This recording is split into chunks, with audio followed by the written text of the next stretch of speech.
From X Stadium and Tyler Field, this is Wichita State Baseball on WSU TV. Denning Garrick alongside Tim Slack bringing you the Shockers and the Texas Arlington Mavericks in the second of a three-game series here on another beautiful afternoon in Wichita. 70 degrees and not much wind to speak of after another picture-perfect evening last night. Tim, 12 runs on 16 hits for the Shockers last night in the series opening victory, including a couple of home runs from Trey Vickers back in the lineup and Grayson Genesta. Well, it's good to see Trey Vickers back. He got the home run that put the Shockers in front, but Grayson Genesta with the grand slam that certainly changed the tide of the game, an opposite field grand slam at that. And teams are going to be worried about Alec Bohm as you see the drive that Genesta put on it last night right off the foul pole. But he's a guy that can do damage in the lineup when you pay too much concern to Bohm, and that's the fearsome matchup that the Shockers present. On the mound this afternoon, the Shockers hand the ball to freshman phenom Liam Eddy, who has been brilliant through his first three starts. There you see the record 3-0 and not pitching like a freshman you might expect in the weekend rotation. Well, he's averaged 6 innings per start through his first 3 outings. He's only allowed 20 base runners in 18 2/3. He's been the picture of consistency for Wichita State, and he has done it with command. He's shown a ton of poise, and he's put the Shockers, most importantly, in position to win all 3 games that he started. It'll be Eddy against senior left-hander Brad Vassar for Texas Arlington. It's the Shockers and the Mavericks coming up next. We've got starting lineups and first pitch on WSU TV.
Charles Koch Arena is the place where we gather as a community to compete against the very best. Now our game plan is to renovate Koch Arena by adding a new student-athlete success center. Your tax-deductible gift can help deliver that slam dunk. Join us at the level that is right for you. Donate online at wichita.edu/shocktheworld.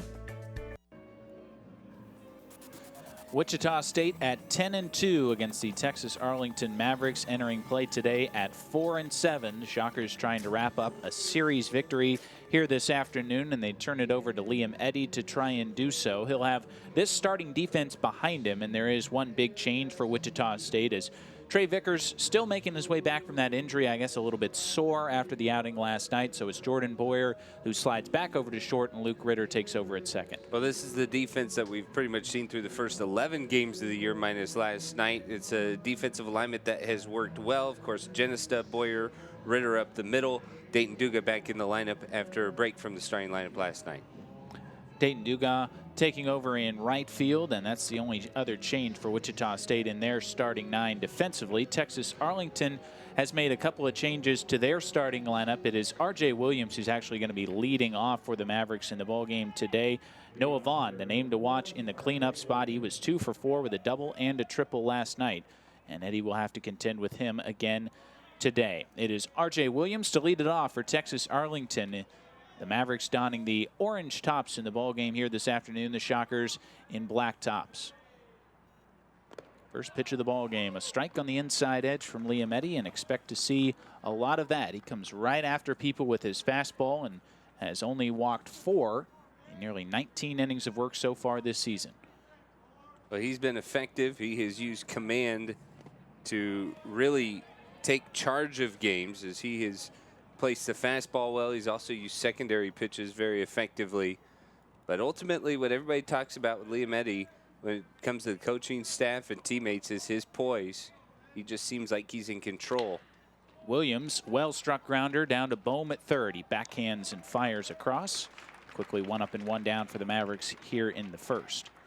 And Liam's not going to overpower anybody. We've seen the strikeout numbers, 6 in each of the first 2 starts and then 2 against Nebraska. He gets his defense to work, and this is the defense that's been behind him in each of his first 3 starts, right at Alec Bohm, and that's an easy first out. So here's Salinas. 1 for 4 last night, singled in his first at-bat against Cody Hoyer and was retired in each successive trip to the plate. Eddy's going to work 89 to 91 with his fastball primarily, but as Tim kind of alluded to, has the ability to spin a couple different breaking balls and can throw them both for strikes. That puts him way ahead of the curve as far as a freshman goes. Salinas into center field. Easy enough for Genesta. Drifting towards right center, puts it away. Well, Salinas has been impressive in both last night and then his first at bat here today. He just kind of looks like a professional hitter. And this is a pitch down and away that he tried to pull a little bit towards right center, but right at Grayson Genesta. No wind really to speak of today. Got to enjoy just another beautiful day at the yard. Christian Holly moves from the designated hitter to the left fielder position for the ball game here, and he's out in front of a breaking ball as Eddy jumps ahead 0-1. Holly took a couple of good at-bats late last night. And had a hit in the first inning, then a hit back in the 7th as well. And Eddy painting corners, ahead, no balls and 2 strikes. This is already a pretty significant departure from what we saw in the first inning from Cody Hoyer last night, who had to grind through a 28-pitch frame. Hoyer trying to complete the task in single digits. And he almost did it. A little bit of a flinch from home plate umpire Travis Olson as he just missed the inside corner. Well, a lot of teams like to give 2 different looks in terms of right-hander and then left-hander, similar to what we'll see Arlington do today. The Shockers have 2 different styles of righties that they run out at you in the first 2 games of a series. To the right side, Luke Ritter on a couple of hops, sets and throws, and it's a 1-2-3 frame for Liam Eddy in the first. To the home half we go. No score at X Stadium here on WSU TV.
A 9-pitch scoreless top of the first for Liam Eddy. Gets the Shocker bats out there against senior left-hander Brad Vassar, who will be making his 2nd start of the season for Texas Arlington, a guy who has shuttled back and forth between the bullpen and the rotation throughout his career. 22 total starts for the left-hander, and there you see the numbers for him. The 1 victory actually came in relief, but gets a chance to start on a Saturday afternoon. He'll face Travis Young, Grayson Genesta, and Alec Bohm at the top of this Wichita State order.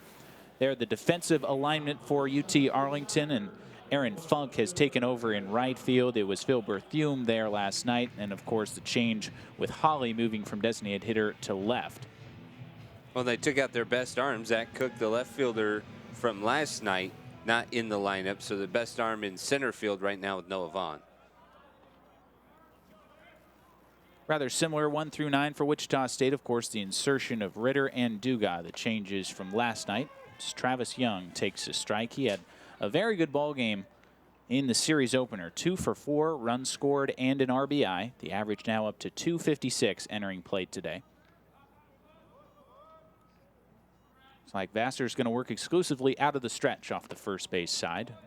Runs the count to a ball and a strike. Well, you mentioned Vassar has been primarily a reliever this year anyways, making his second start of the year. He actually started the game that was their last win against Wright State last week.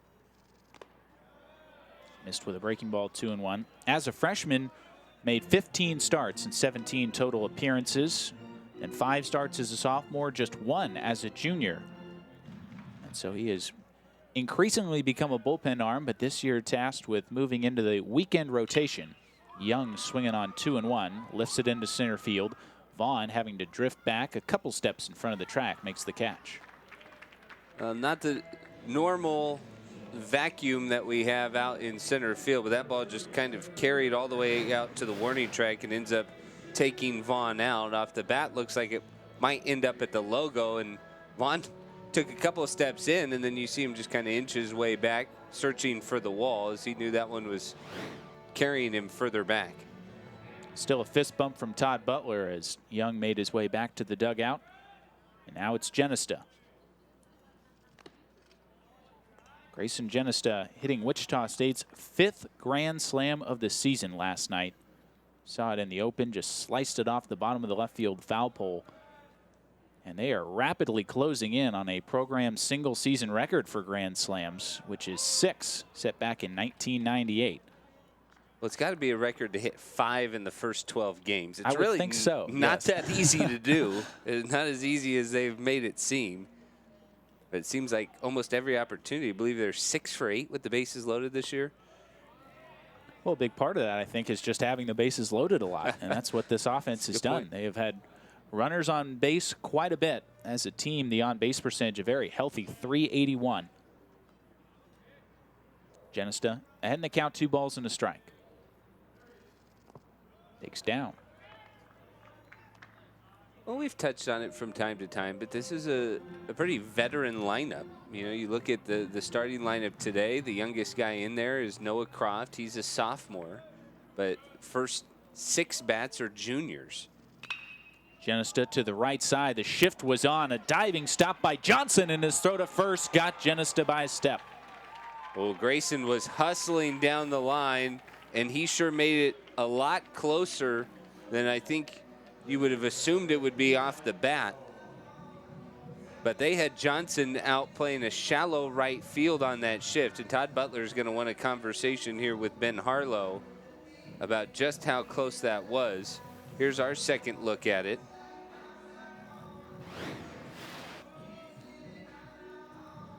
And out of the box, I think Genesta thought he had a hit, realized where the defense was, and tries to leg it out. This is going to be really close. It's just, oh, so close. Bang, bang play goes the way of the Mavericks. And now it's Alec Boehm. Back up the middle. Johnson is there. Sets and throws, and it's a 1-2-3 inning for Brad Vassar. So both Saturday starters turn in easy first innings. We move to the second. Still no score here at X Stadium on WSU TV.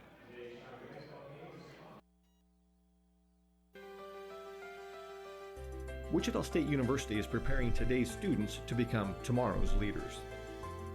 The Shock the World campaign is raising $25 million in private funds for a new home for the W. Frank Barton School on the Innovation Campus. Invest today in tomorrow's business leaders by calling 316-978-4076 or visit www.wichita.edu/shocktheworld.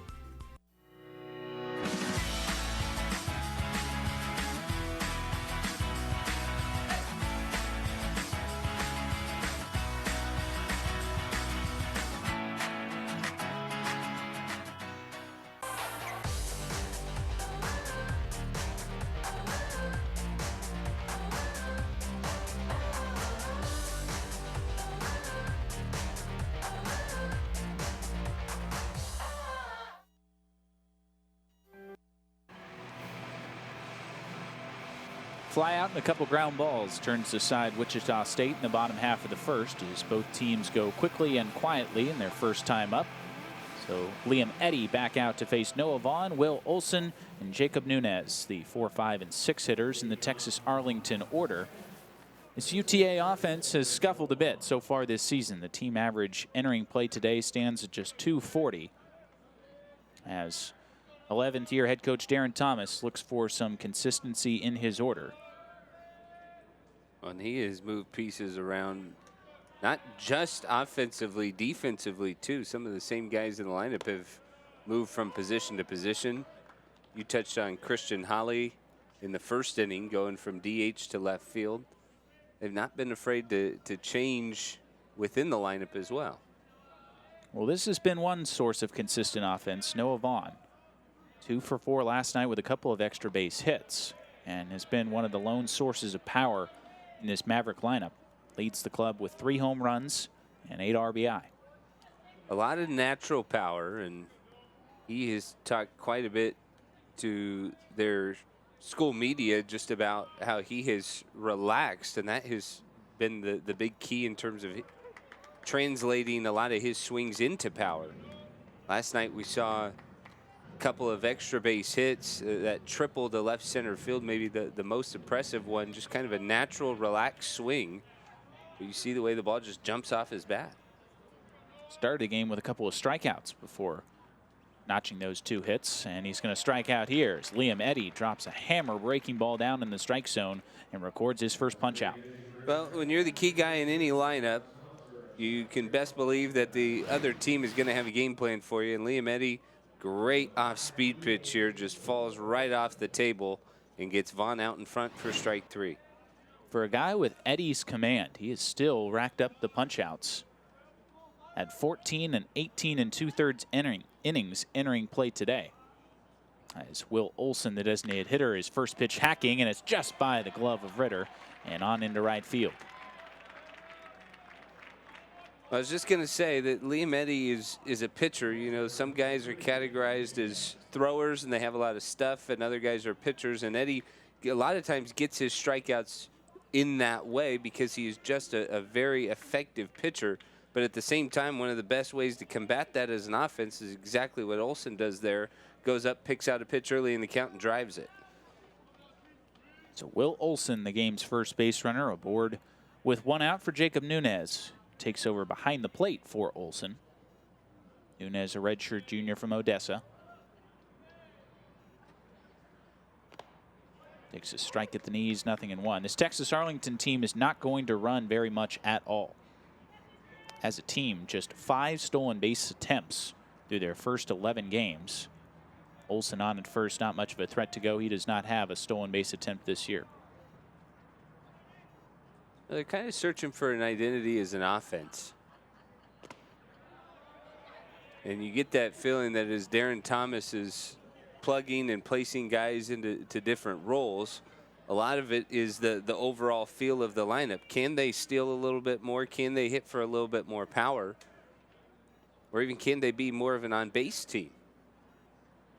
If you're not hitting for power and you're not kind of manufacturing 90 feet in other ways, it's difficult to generate offenses. The Mavericks slugging percentage entering play today at .374. Wichita State, by comparison, sitting at .490. Yeah, but that's not a real number. That's right. That's video game stuff. Yeah. Ball and a strike to Nunez. And Eddy drops one on the inside edge, jump ahead, 1 ball and 2 strikes. Should mention that Texas Arlington plays their games in a notoriously pitcher-friendly park, Clay Gould Ballpark down in Arlington. That makes it rather difficult to record those extra base hits that we were talking about. And that is where they started their season for the majority of these 11 games, at least in the Dallas-Fort Worth area. Good swing on 1 and 2. Nunez fouls it back to the netting. And then they get to come to X Stadium, to a place that is, and normally is a lot more hitter friendly with the wind. At least it was the first couple games of this year. and all of a sudden it turns into a little bit more of a pitcher's park. The wind completely dictates how X Stadium is going to play, whether it's a pitcher's park or a hitter's haven. A couple quick moves over from Eddy. That one may have just straight up hit Will Olson. I'm not sure if O'Brien got a glove on it or if that just drilled Olson right in the side.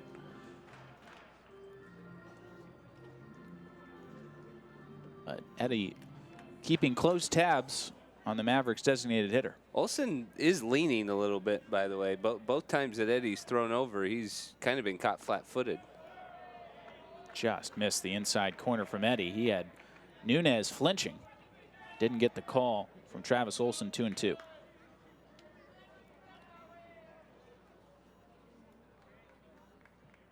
Front door breaking ball to the right-handed hitter. Nearly came back to grab the inner black.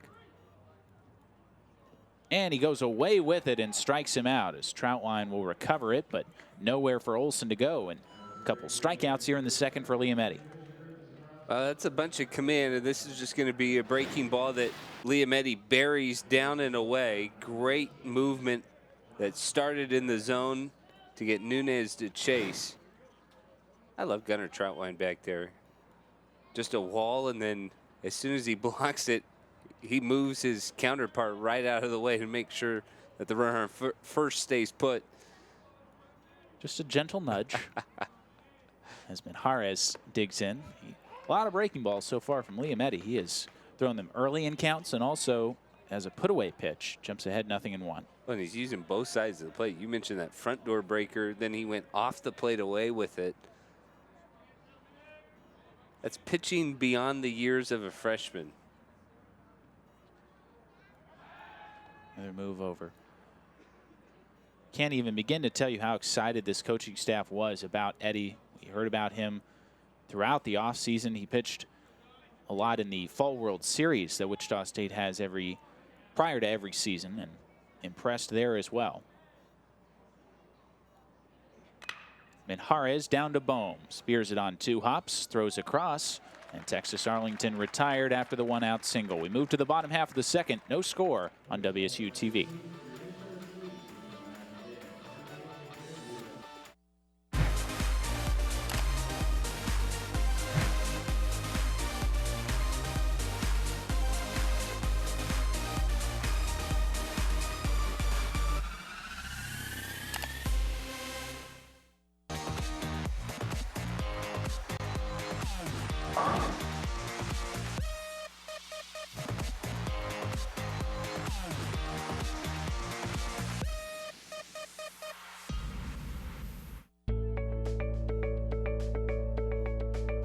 Charles Koch Arena is the place where we gather as a community to compete against the very best. Now our game plan is to renovate Koch Arena by adding a new student-athlete success center. Your tax-deductible gift can help deliver that slam dunk. Join us at the level that is right for you. Donate online at wichita.edu/shocktheworld.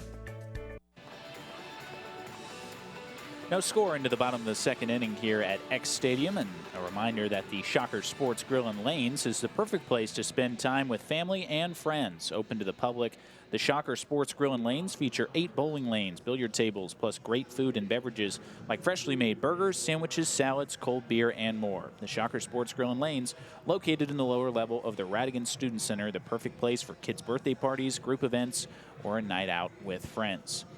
4, 5, and 6 due up for Wichita State in the second against Brad Vassar, who turned them away in order in the first. And Mason O'Brien will get it started. He takes ball 1. Well, something to watch just through the remainder of this series that we saw last night. Even though the Shockers made a few outs early in innings, they made solid contact. Solid contact from Mason O'Brien, and he's going to be aboard with a leadoff single as he lines it into right center field and gives Wichita State their first runner. Well, this guy is such a blessing to this lineup. He has certainly made himself at home here at X Stadium. Just a great piece of hitting to go back up the box. He has been fantastic in the middle of the lineup, and his average just continues to climb up over 333 now. Was 2 for 4 last night with a single and a double. And now we get a look at Luke Ritter, who came on as a pinch hitter and actually got 2 at-bats last night. Lined out and walked in those 2 trips, and is back in the lineup today at second base. Well, that line out was a hard out, too. I think he swings it well above what the numbers will tell you about Luke Ritter. Well, inside out swing, and he flares this one towards the vacated Shocker bullpen down the right field line. Luke's gotten a lot of time to start the year as the leadoff spot, but that may be still a question. Travis Young has looked pretty good there in now his second start in the leadoff spot, but Ritter's carried a lot of that responsibility. Fastball from Vassar grabs the inside edge, and it's 1-2. I think Coach Butler would love it if Travis Young could just grab that leadoff spot and not let it go. He really does profile as a guy who would hit it at the top of the order with his speed. Not that Coach Butler has ever been a huge believer in the idea of, well, a 2-hitter has to handle the bat, a 3-hitter has to be your best hitter, a 4-hitter has to be your best run producer. He doesn't necessarily fall into the trap of here are the attributes that every hitter in this lineup has to have, but you look at Travis Young and what he brings to the table, it just makes a lot of sense. Well, the most important quality, I think, for the Shockers in that spot is somebody who gets on base in front of Genesta and Bohm. The more guys you can have on in front of them, you know, we were talking about grand slams before. I mean, that's a reason why. Those guys have to be getting on base. And you look at Jordan Boyer out of the 9 spot, you know, you can kind of look at him like that second leadoff guy, and the lineup almost turns over to what you'd go from traditional lineup building. And I say traditional in the sense of, you know, the old school leadoff guy with speed, 2-guy handles the bat. But Ritter's a guy who factors into, he kind of brings some versatility because he gets on base. He could be the leadoff guy, he could be 5 or 6. Move over. Entering play today, Ritter was hitting at 167, but to Tim's point, 10 walks for him meant that the on-base percentage is still at a healthy 333. So that's the reason why Todd Butler had been sticking with him at the top of the lineup. And he's going to reach here with a walk. So Luke Ritter draws his 11th free pass this season, and Wichita State has something cooking with runners at first and second and nobody out. But you're more analytically inclined than I am, Danny, but I do think that, you know, the old, I guess it's the Little League saying of a walk being as good as a hit. If you have a guy who's getting on base constantly versus a singles hitter, you know, you take the on base percentage versus the batting average, right? Like you want the guys who are extending the lineup. And I think that that's a real strength of this team right now for Wichita State on the offensive side, is you have a lot of guys in support roles who extend the lineup and pass the torch to the next hitter. The next hitter right now is Dayton Duga, and it was great to see him come through in a big spot last night. Came off the bench and chopped a 2-run double just over the head of the third baseman Williams. It's the start in right field today, and he chops this one foul right at home plate. As Jacob Catsby was in there last night, it's Duga today. Correct me if I'm wrong, but I believe that double, the ball that bounced on the third base line, I believe that's the first Shocker hit with the bases loaded that wasn't a grand slam. I believe you're correct, which is crazy to think about. Fascinating. No sign of a bunt through the first couple of pitches, and Duga lines it into shallow left field. Holly drifting over makes the catch for the first out. Not a bad swing, but maybe just a little bit off the end of the bat. Well, Duga's power, sometimes it looks like he'll hit a ball hard off the end cap or even off the hands. That one looked like he might have gotten off the end of the bat and still drove it out to Holly in left field. So a chance for some redemption for Noah Croft. He had a frustrating evening last night. 0 for 2 with a couple of strikeouts before he was lifted for a pinch hitter. Back in the lineup as a DH today. Just never really did seem to get a good read on Kaikapono Anderson's breaking ball. But just about everyone else in the lineup did, as the Shockers banged him around for 11 hits and 8 runs in 3+ innings. Yeah, it was kind of an odd night in the sense that the strikeouts that were there were really the same guys on both sides. Well, Croft has already dug himself into an 0-2 hole, and will have to battle on the terms now of Vassar. O'Brien, the runner, at second. Ritter on at first. A single and a walk, respectively.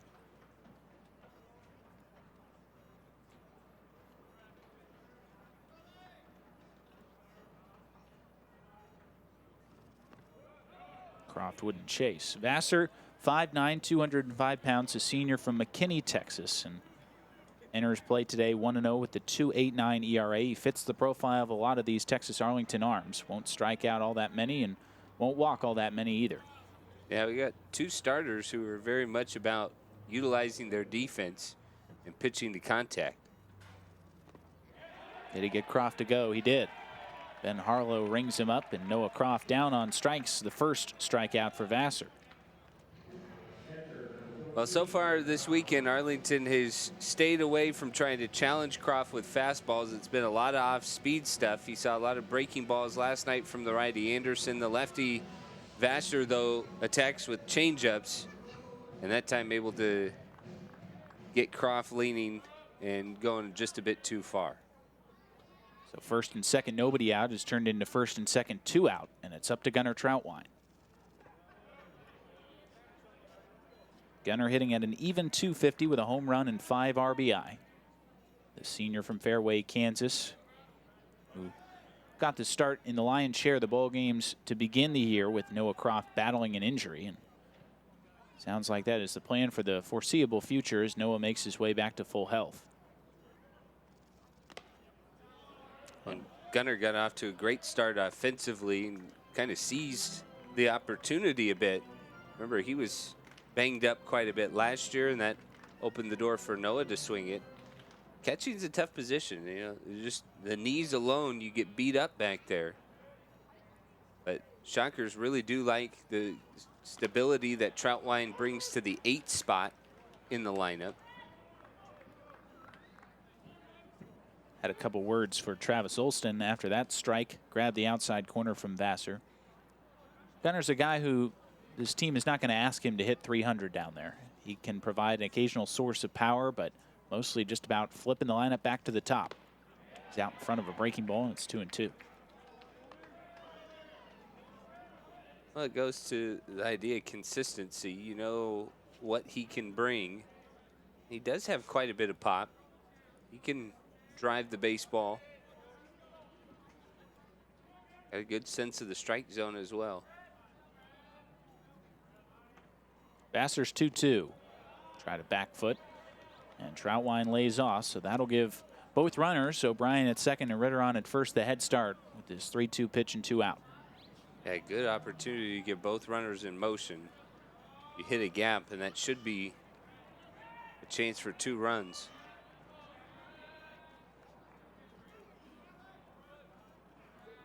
Three balls, 2 strikes, 2 outs. Swing and a miss. Troutwine out in front, and a couple big strikeouts for Brad Vassar to turn aside a Wichita State rally in the second. We move to the third. Still no score here on WSU TV.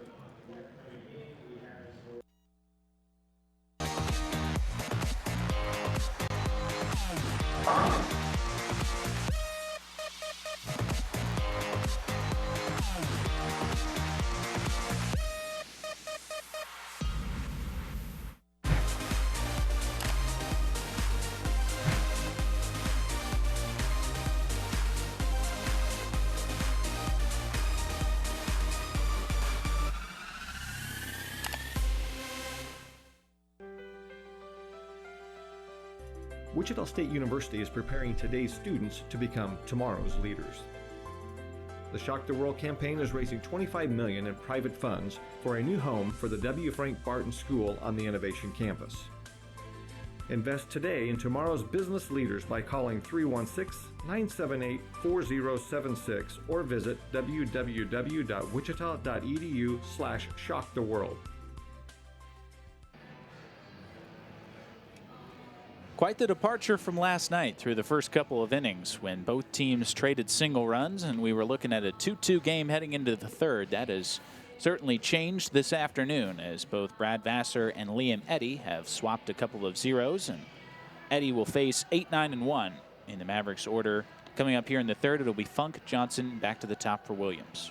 Yeah, almost the opposite version of what we saw last night, where it was get the first two guys out and then runs would come in. Instead, it's get everybody out, leave the guys on. Eddy has only allowed the one base runner so far. That was Will Olson with a one-out single in the second. A couple strikeouts for the freshman right-hander. He'll face left-hand hitting Aaron Funk to start it for Texas Arlington here in the third. Funk came on as a pinch hitter after Phil Berthume went 0 for 3 with 3 strikeouts. He was hit by a pitch and flew out to right. Is it low-hanging fruit to say that he's in a funk? Maybe, but I'll let it slide. Well, 067 is the average right now for Aaron Funk, but left-hand hitter. Saw some athleticism from him last night, took some pretty aggressive hacks, and you see him coming out trying to ambush Liam Eddy.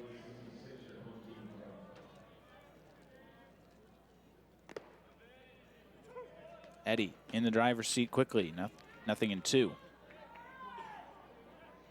It's fun to watch Liam pitch. You see the tempo, and he gets in command of the count pretty quickly. Very defensive swing from Funk on no balls and 2 strikes. Just does stay alive. Well, that's kind of the thing, right? He has so many different ways that he can attack, and I think, a lot of times you just think of fastball command. We talked about that last night, but he's got command of 2 or 3 off-speed pitches. Troutwine ready to throw that one around the horn. Didn't get the call, and it's 1-2. I think Gunnar felt like that one might have been on him. He didn't really stick it too much. He thought that was in the right spot without having to frame it. Hey, he's got a pretty good tempo about him. Works quickly. Tries to expand the fastball up now. 2 balls and 2 strikes. That's a good lesson right there. That's a fastball, as you mentioned. He's just trying to stretch the zone a little bit. It's not like he's overthrowing anything in particular. Well struck into center field, but Genista's got a beat on it, shading his eyes, and has to reach and make the catch as he runs onto the warning track. I think that one kind of hung up in the sun for a minute, and we'll get a chance to see Genista's tracking it down. Funk, another aggressive hack, and he drove it, but that's just not the part of the park that the ball's going to go to today. Well, little breeze there is drifting out to right field, not much more than 5 miles an hour. But it does appear as though there's some carry. The ball's in the air so far today. There's a good swing by Easton Johnson, drives it into left field, but that will hang up for Travis Young as he's a step in front of the warning track to make the catch. Well, that's the difference, right? A week, maybe 2 weeks ago, both of those are balls that maybe sneak out on wind-aided home runs. You get caught up in the jet stream, but today just not enough to help it do anything. 2 well-struck balls, but the Shockers have guys placed there. There you get a good look at the Shocker defense. So it's back to the top now for R.J. Williams. He struck it sharply, but grounded it right to Alec Boehm his first time up. And picture of efficiency, you said it best at the top for Liam Eddy. 30 pitches, and he's already got 8 outs. He's not overpowering, but he's a great pitcher. And I think it's okay to say that right now and use that word great, because he commands his stuff. He's in command of his emotions on the mound, which a lot of times is half the battle for a young pitcher. But he doesn't look like a freshman. He looks like a pitcher. Popped up, and this should end the inning. Boyer drifting out onto the outfield turf, shading the eyes, makes the catch, and it's a quick and easy 1-2-3 third inning for Liam Eddy. To the home half, still no score here on WSU TV.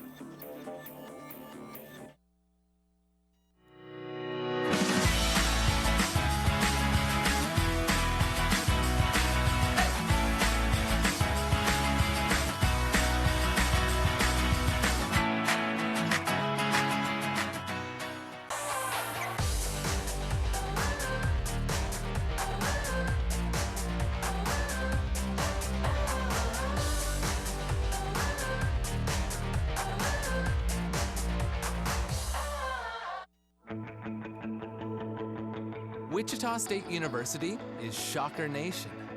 We exceed expectations, push boundaries, seize opportunities, and move boldly ahead. We are student-centered and innovation-driven.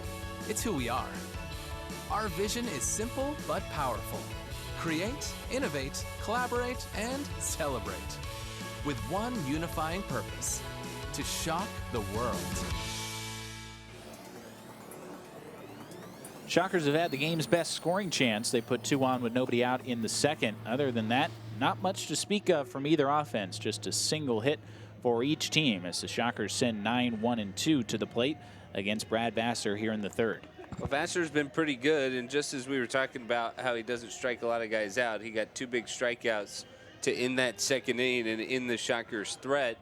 But he's not doing it with high velocity. He's doing it with good command and being around the zone quite a bit and pretty good off-speed stuff. A couple Wichita State fans out on the hill on another gorgeous afternoon here in Wichita, trying to see Wichita State improve to 11-2 with a victory here this afternoon. Jordan Boyer will dig in. What a night for him last night. On base all 4 times. 2 hits, 2 walks, and the average up to 278. Well, he just thrives out of that 9 spot, and that's where he kind of functions like a leadoff hitter. Drives it into the right field corner. This could be trouble, and this ball is gone. Jordan Boyer, flashing some opposite field power, drives his second home run of the season out of here to right, and Wichita State grabs a 1-0 lead in the third. Well, this ball is driven the other way, and sometimes crafty pitchers can get away, living away, but Boyer puts a great swing on it to the opposite field, and that ball gets out in a hurry. You see, not a ton of carry to it. That ball just struck well.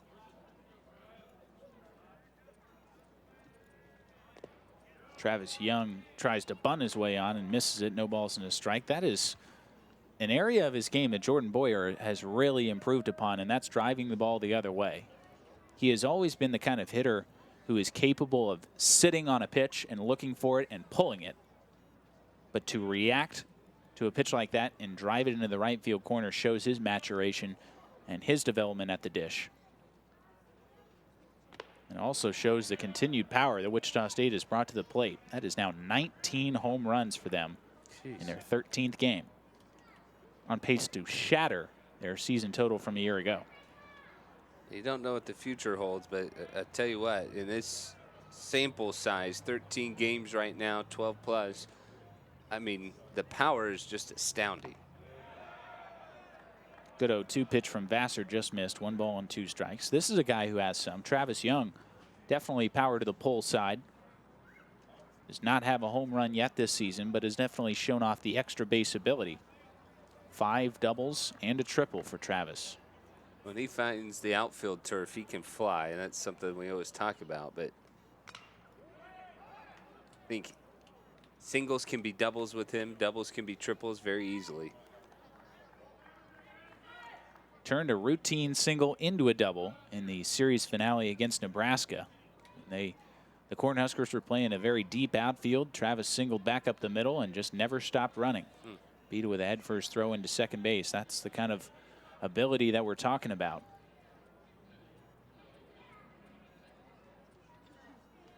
You don't want to mislabel Travis either as a guy who's solely a grinder who relies on his speed. He is very talented and very strong as well. Somewhat underrated strength. Well, I think something that's easy to look over is he's been a fantastic left fielder. Probably has the speed to where he can play center field, but he's been an excellent defensive guy as well. Changeup from Vassar gets Young swinging, and the first out here in the third. Crafty sums it up so far from Brad Vassar. Haven't seen much higher than 85 on the gun, but slower, and slowest is, for the most part, gotten the job done, aside from Jordan Boyer's solo shot. Well, he's varied the looks up there too. He's been tough to peg is one type of crafty stuff that he's thrown up there. Tries to work a crafty breaking ball to the inside corner of DeGenesta and missed in tight. Grayson was robbed of a base hit his first time up on a great play by the second baseman Johnson, sliding not only deep into the 4-hole but deep onto the outfield turf. Yeah, they're playing 5 outfielders again against Grayson. Got the second baseman Johnson functioning as a shallow right fielder, and then the shortstop Minhara is kind of playing, what do you call it, a rover or a buck short? And there you see it.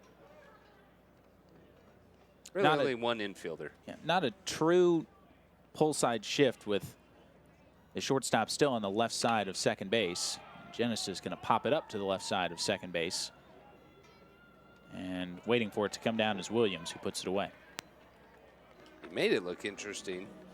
It looked like Minhara's had the better beat on it the whole time, and Williams kind of went back and forth. This one gets up there above the All-American club. And then there it is, a little to the right, comes back to the left, makes a catch. Well, much easier play there for a shortstop. And I suppose you see the perils of having your shortstop shaded that close to the second base bag, as it's a much longer run to anything popped up to the left side. Alec Bohm takes a strike. But it appears as though Williams was calling that one the whole way, and Vassar has responded with a couple of outs after the Boyer homer. Well, Dane, as you explained it, it's not a true shift. It's just more that the middle infielders are playing so deep to try and gain more ground against Genesta and Bohm. And I guess it's the right idea with a pitcher who's throwing mid-80s to try and gain as much ground and cover as much ground as possible. Bohm got tied up and fisted over the screen, 1-2. You also saw one of the hazards of doing that in Genesis' first at-bat, and that Grayson has the speed where if it's chopped relatively shallow, he could definitely turn a lot of those bouncers into infield hits. Bohm not quite as an accomplished runner, but still average speed and stays alive at 1-2. Well, and just like you were talking with Travis Young, that's the danger of profiling some of the Shocker players a little too much, as you forget, yeah, some of the, like Grayson Genesta, some of his most dangerous stuff happens to be his power, but at the same time, he's very athletic and can beat you in a variety of ways. About a 55-foot breaking ball there from Vassar, and it's 2 balls and 2 strikes to Bohm. Grounded one up the middle that the second baseman Johnson gloved his first time up, and as far off to the right as Johnson was against Genesta, he is that far up the middle against Bohm. That bat has worked at full. They skipped a couple of breaking balls to Bohm. I think the emphasis on both of those pitches were making sure they bounced at some point. Probably a little premature with the idea, though. 3-2. Lined into deep left center field by Bohm. On the run, Holly is going to track it down, and he makes the catch running onto the warning track. So Bohm gives it a ride, but it dies into the glove of a Maverick left fielder. Wichita State, though, takes the lead on the solo home run from Jordan Boyer. It's 1-0 on WSU TV.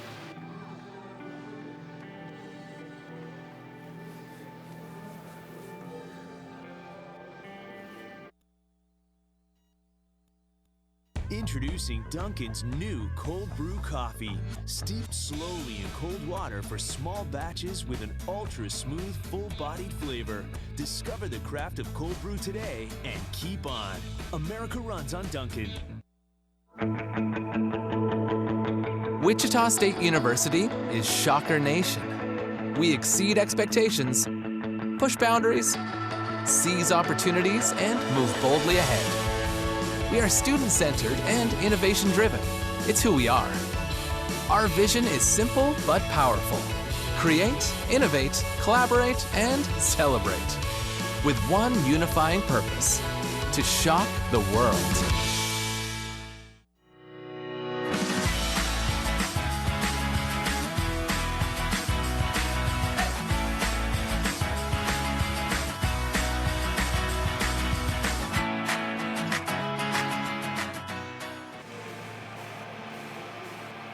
Jordan Boyer's second home run of the season, giving Wichita State a 1-0 lead as we move into the top of the fourth. And in the early going, at least, one run has been enough for Liam Eddy. He has been dominant not only in the ball game today, but in his previous 3 starts. The most runs that he has allowed in any one of those appearances is 2. In his season opener against McNeese State, he's gotten a little better each time out and faces Salinas, Holly, and Vaughn, 2, 3, 4 here in the fourth. Well, so much of his effectiveness centers around his command, his ability to change speeds. You look at a lot of the big arms that we've talked about this year for the Shockers, and the numbers stand out on the radar gun, right? 95, 96. We saw Hoyer throwing 97 last night. But Hoyer's ability is not necessarily unique, but it is just such a valuable skill set to be able to keep hitters off balance and know what pitch to throw at what moment. But even beyond that, then to execute it consistently. Sometimes we talk about the concerns about some pitchers who throw too many pitches in an at-bat or in an inning, but 3, 4 pitches to pretty much every hitter, and he's looking for an action pitch. Almost had one there on 1 and 2 to Salinas, just missed with a fastball. And Liam has been his efficient self through the first 3 innings, 9, 13, and 10. The pitch counts in each of the first 3 frames. And he got him. Good breaking ball working to the inside part of the plate. Locks up Salinas, and Liam Eddy records his 3rd strikeout. Well, Salinas has been impressive in his at-bats, but here you're going to see the payoff pitch right on the inside corner, and he was looking for something else. He might have been trying to pick out a fastball there. So just the one blemish on the radar right now for Eddy. That 1-out single in the second. Otherwise, it has been smooth sailing. And really, other than intentionally elevated fastballs in which he's trying to execute a pitch, everything is at the knees or down. And it is hard to get hurt living down there. Well, sometimes you talk about a pitch being a waste pitch, and I think that it depends on the pitcher. With Liam Eddy, I think almost every single time you see him go out of the zone, it's a purpose pitch. There is definite meaning behind it because he's setting up something else, or he's going to come back with something similar later on. Ball and a strike to Christian Holly, who bounced to second his first time up. Fastball, blew it by him, 1 and 2. But to your point, Denny, I think that it takes an exceptional amount of command and then poise to display that command to be able to execute as often as Liam Eddy does. And he got him again. Jeez. Back-to-back strikeouts looking as Eddy runs a fastball on the inside black and strikes out Christian Holly. So I've probably not done a great job of explaining this, but this speaks to his ability to pitch. You have 2 veteran hitters who in 2-strike situations, Eddy throws a pitch that they're not looking for in the exact right spot and buckles them up. Fantastic job. Still a tough out to get as Noah Vaughn digs in from the left side. He's first pitch hacking and fouls it away. Eddy did strike him out swinging in the second. And this is the time when you want to face Vaughn with 2 outs and nobody aboard. Well, another thing about this efficiency is you get to this point, even though he racked up a couple of strikeouts in this inning, quickly gets into those 0-2 counts, those 1-2 counts. He doesn't linger to get to the 2-strike pitches. He is attacking from the minute the hitter steps in the box. Has not had a 3-ball count yet this afternoon.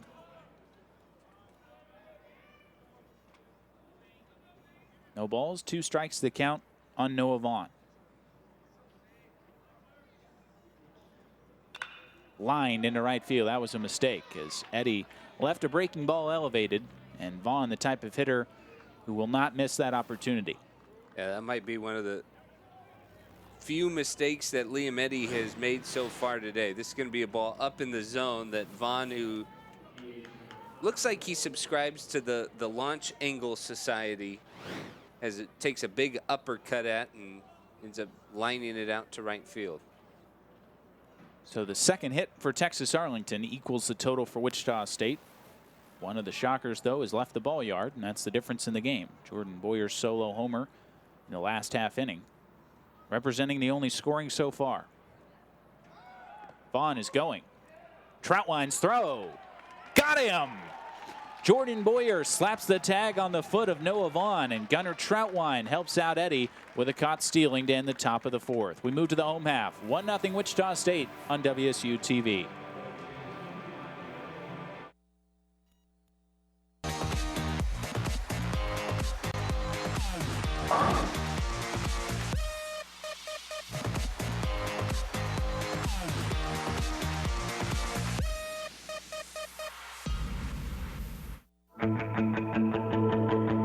Wichita State University is Shocker Nation. We exceed expectations, push boundaries, seize opportunities, and move boldly ahead. We are student-centered and innovation-driven. It's who we are. Our vision is simple but powerful. Create, innovate, collaborate, and celebrate. With one unifying purpose: to shock the world.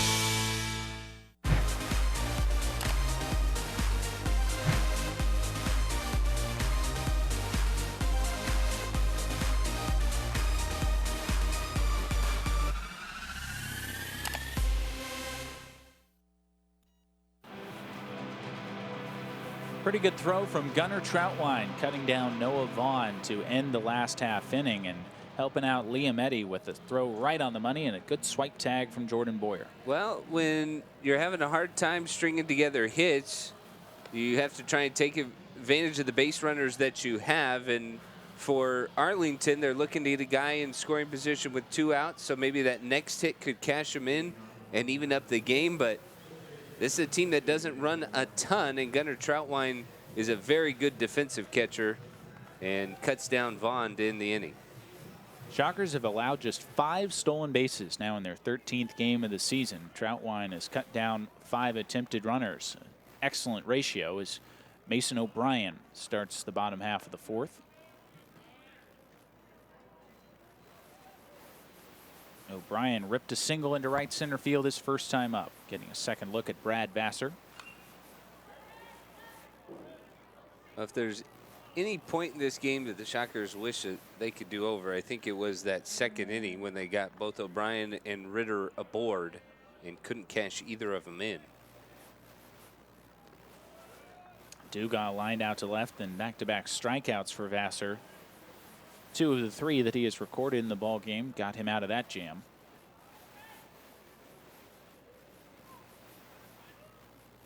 Two balls and a strike. O'Brien again into right field and down for a base hit. Moving towards the line to cut it off is Funk, and he will hold O'Brien on with a leadoff single.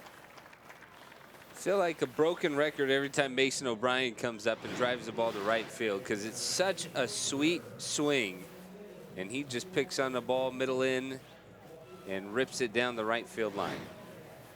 Might not be too long before we start to see teams shift against O'Brien the way they do against Genesta, with the way that he hits the ball to the pole side. You know, he's already displayed the ability to use the whole field too. Makes it hard to shift against. Luke Ritter drew a walk his first time up. Takes a strike. You have guys 1 through 9 who can hit the ball to all fields, and as a defense, that certainly puts you in a bit of a quandary.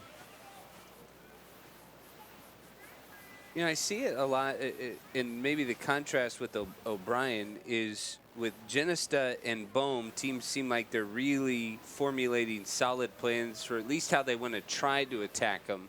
With Mason O'Brien, teams are still struggling to identify just how they want to approach him. Pitch down and inside. Luke Ritter sprinting out of the box down towards first base, and home plate umpire Travis Olson originally signaled dead ball like it hit him on the foot, but now he wants to talk it over with this 3-man crew.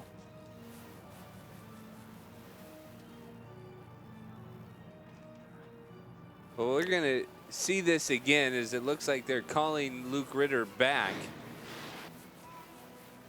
See if we can kind of see the inside, and it skipped. I think Ritter said it hit his back foot, but the catcher Nunez immediately protested. He felt like he had a clean block, and that didn't touch Ritter. So the count will just be 2 balls and a strike on Luke. And the hit by pitch wiped off the record.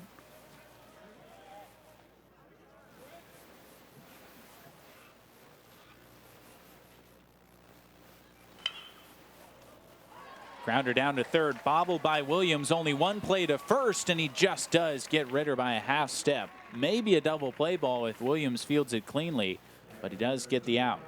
Well, it looked like a double play ball off the bat, and Williams just couldn't squeeze it over at third. And here you're going to see this would have been an opportunity had he grabbed it the first time. But the presence of mind to know that as soon as he dropped it, the only play he was going to have was at first. O'Brien does move up to second. He stands there with 1 out for Dayton Dugas. First pitch hacking, fouls it back. A big hack from the big guy. Dugas so powerful at the plate. And I think with all the power, the Shockers would love to see him really settle in, especially against left-handers. Saw Jacob Katzby have a really good night last night in the starting role. Dugas, a home run and 4 RBI through the first 12+ games of this season. Got 2 of those 4 last night.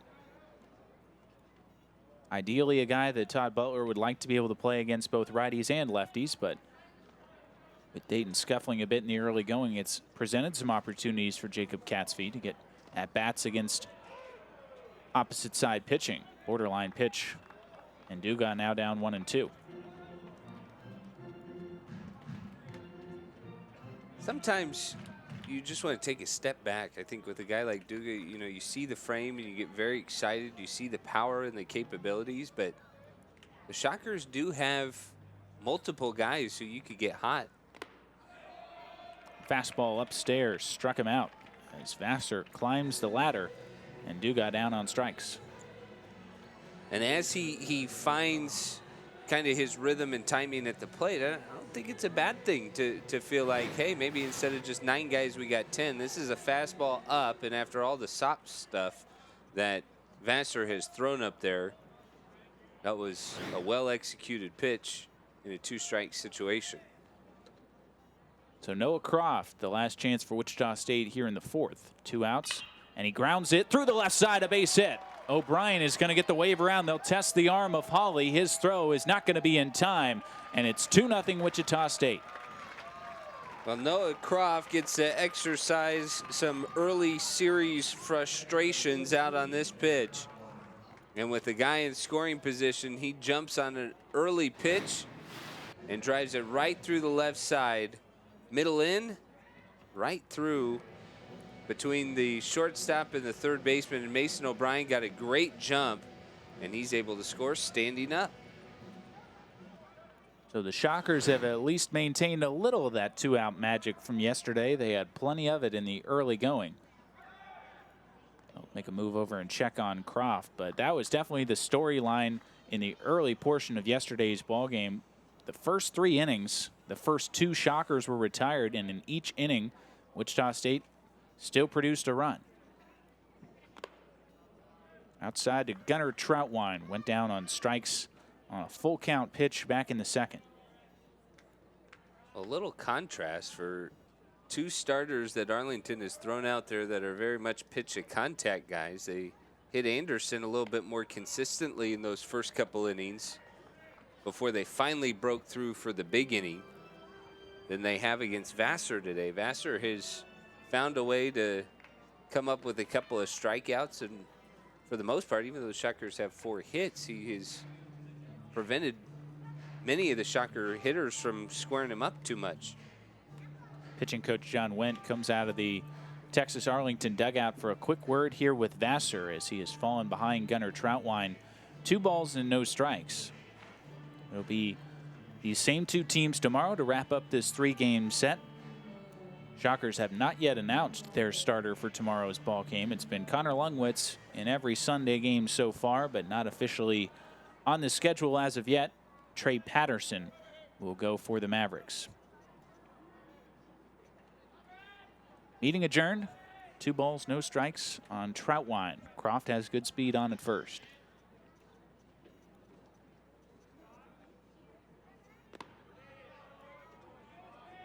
Just missed down. Close pitch. Vassar doesn't get the call.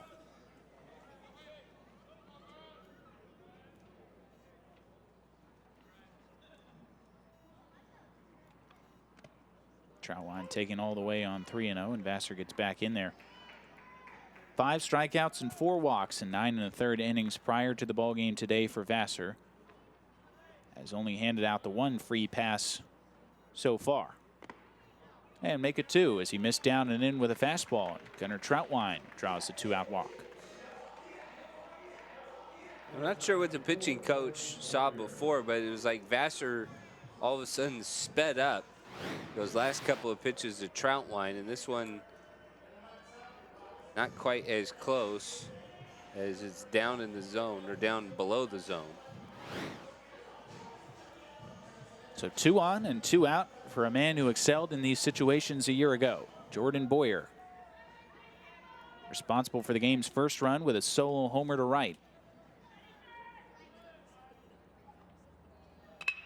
Grounded sharply, but right to Minjarez at short. He'll go the short way to second, and the inning is over. But Wichita State adds another run on the Noah Croft RBI single. We move to the 5th. 2-0 Shockers on WSU TV.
Noah Croft's 2-out RBI single helping Wichita State to a 2-0 lead as we move into the top of the 5th on a gorgeous afternoon here at X Stadium. There are plenty of fans out on the hill in right field. There you see a couple of them resting in front of the Decker Memorial, and just a gorgeous afternoon for baseball. It has been a beautiful weekend of weather through the first 2 days, and we're expecting nothing to change heading into tomorrow. But Liam Eddy has certainly taken advantage of this gorgeous weather with 4 shutout innings to start. And he'll face 5, 6, and 7. Will Olson, Jacob Nunez, and Josh Minjarez were the Mavericks here in the 5th.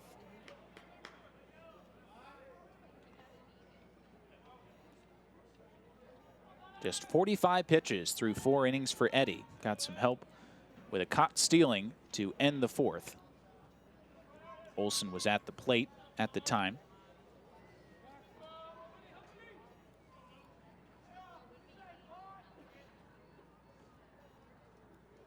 We're starting to see, too, the shadows making their way across home plate. That is certainly going to be an impactful development to watch over the next couple of hours, really. Just about every afternoon game here at X Stadium, those shadows will make their way between the mound and the dish. Fly ball into right field by Olson is easy enough for Dugas, 1 away. Yeah, if it's not tough enough hitting situation for hitters today, wait till the shadows get into play. But this is Olson, who's taken a couple of good swings against Liam Eddy. But Shockers got a guy there. You really feel like if you can get through Vaughn and Olson in the middle of this order, there is just not a whole lot behind it, especially in terms of power. Here's Nunez, and he takes his strike. Vaughn and Olsen combined have 5 of the 7 home runs for the Mavericks. And after those 2, it really falls off.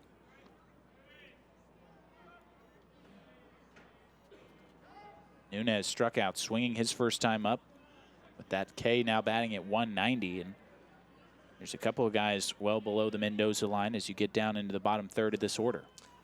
Well, that's part of the luxury when you look at the Shockers lineup. You know, you see extreme power that is very unique because of the proficient rates that the Shockers are hitting the long ball and just extra base hits in general. But then you come back and really there's a lack of power, I guess is the best way to put it, among other opponents, other collegiate teams. Guys are still looking for lineups in a lot of cases. It's a big advantage that Wichita State has, not just with the continuity and the feared, recognized names, but other guys are still adjusting to new spots. And Arlington has a lot of transfers, a lot of guys in different spots and different lineups. And I think you hit the nail on the head outside of Vaughn and Olsen. And it gives Salinas credit. He's got quite a bit of pop, too. To shortstop, Jordan Boyer, waist high, throws across quickly. 2 up and 2 down for the Mavericks in the 5th. I think the easiest way to put it is probably just that the power is a lot more scarce than it seems like here in Wichita. Here we get another look and able to get Nunez to roll over a pitch. Jordan Boyer's been so good at shortstop when he's been called upon to play the middle infield, slide over from his other middle infield position. Well, we can highlight Jordan, but everyone has been good defensively for Wichita State in the early going. They've committed just 5 errors through the first now 13 games of the season. That fielding percentage closing in on .990, which is just absurd. And Eddy jumps ahead of Minjarez, 0-1. Ouch. Minjarez had a rough go of it last night. He got hit by a pitch that ricocheted up and hit him in the face. And now he takes one off the shin or the ankle. We're going to get a replay of this, and I'm not sure Josh Minjarez wants to see it. Yep. Oof. That's not great. It's like the top of his foot, too. The front part of his shin, front part of his ankle. Now, a lot of pitching coaches right after that will tell a pitcher to work inside almost immediately. Just with the idea that there is a natural tendency to want to get out of the way after you've taken a ball off your shin or your foot. 1-2. Down. And Minjarez bounced to third his first time up. The one guy who in that bottom 4 is still hitting the ball well through the first 11 games. .293 entering play today. And he has worked it full. 3 balls and 2 strikes. That was a good pitch, though. Love that breaking ball. Maybe started a little too far away to get Minjarez to go after it again.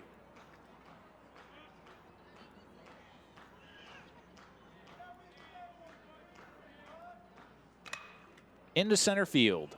Grayson Genesta. Couldn't see it, and it gets by him into the wall.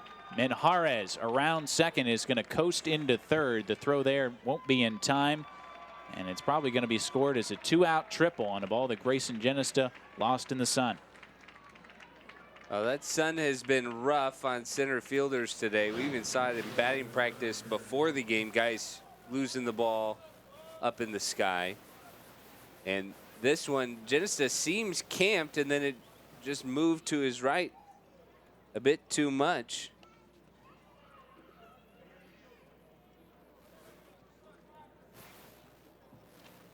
Scored it as an error on Genesta. And so regardless, a man 90 feet away as Aaron Funk comes to the dish. He flew out to Genesta his first time up.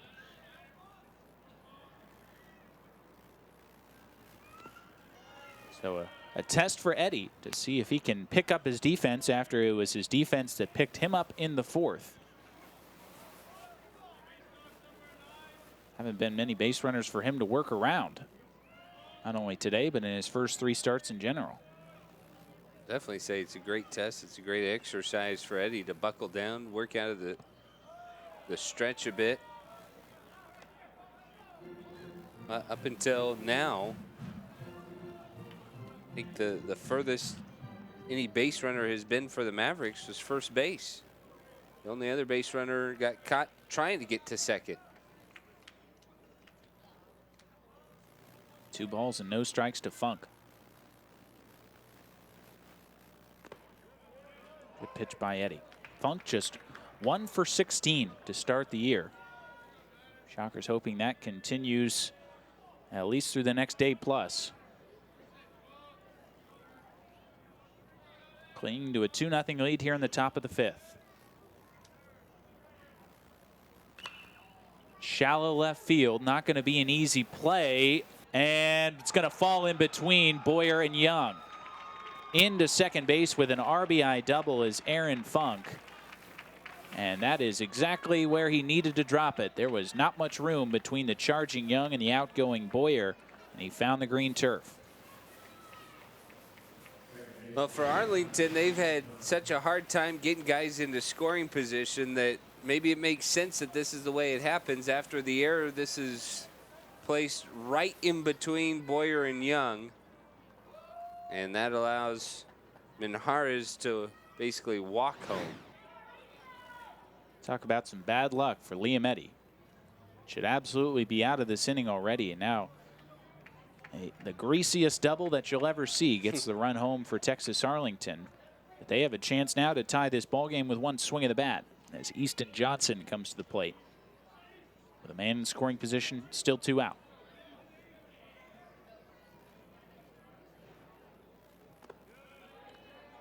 Gunnar Troutwine went out for a quick word with Eddy after that double, and I imagine that message was largely the same, that none of that what just happened is really your fault. Keep executing pitches, keep doing what you're doing, and the results will come. Well, and I think on the aggressive side, you just think about none of it has been really hit hard.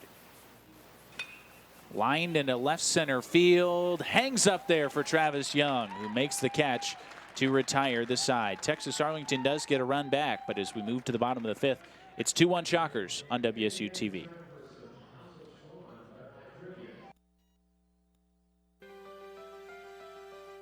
Wichita State University is preparing today's students to become tomorrow's leaders.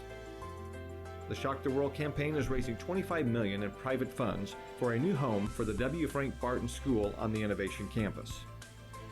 Invest today in tomorrow's business leaders by calling 316-978-4076 or visit www.wichita.edu/shocktheworld.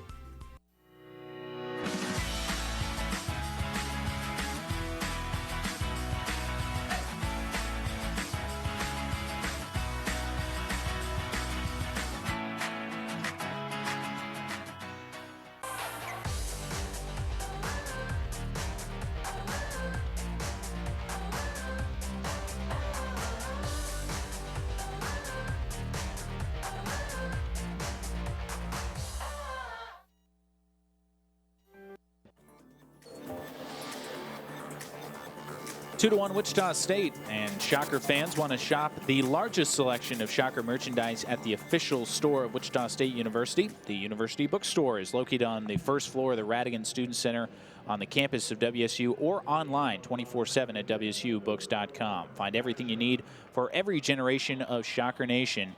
Join our Shocker Rewards program for cash back on future purchases. The University Bookstore, the place to shop. Texas Arlington getting a run back in the top of the 5th on the RBI double from Aaron Funk. Wichita State will try and respond with the top of the order. Travis Young, Grayson Genesta, Alec Boehm coming to the plate against Brad Vassar.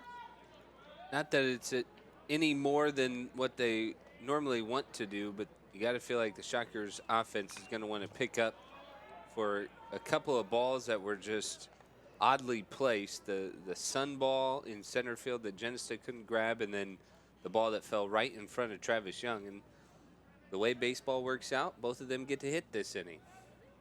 And the way baseball works out is Easton Johnson squares it up right after those two, and Travis able to make the catch to preserve the Shockers' 1-run lead. Yeah, good point. Just off the end of the bat, 0-2. Travis is 0 for 2 to start, fly out to center and a strikeout. The hardest ball hit that inning was the out that got Liam Eddy out of it. Because baseball. It's the new marketing campaign, right?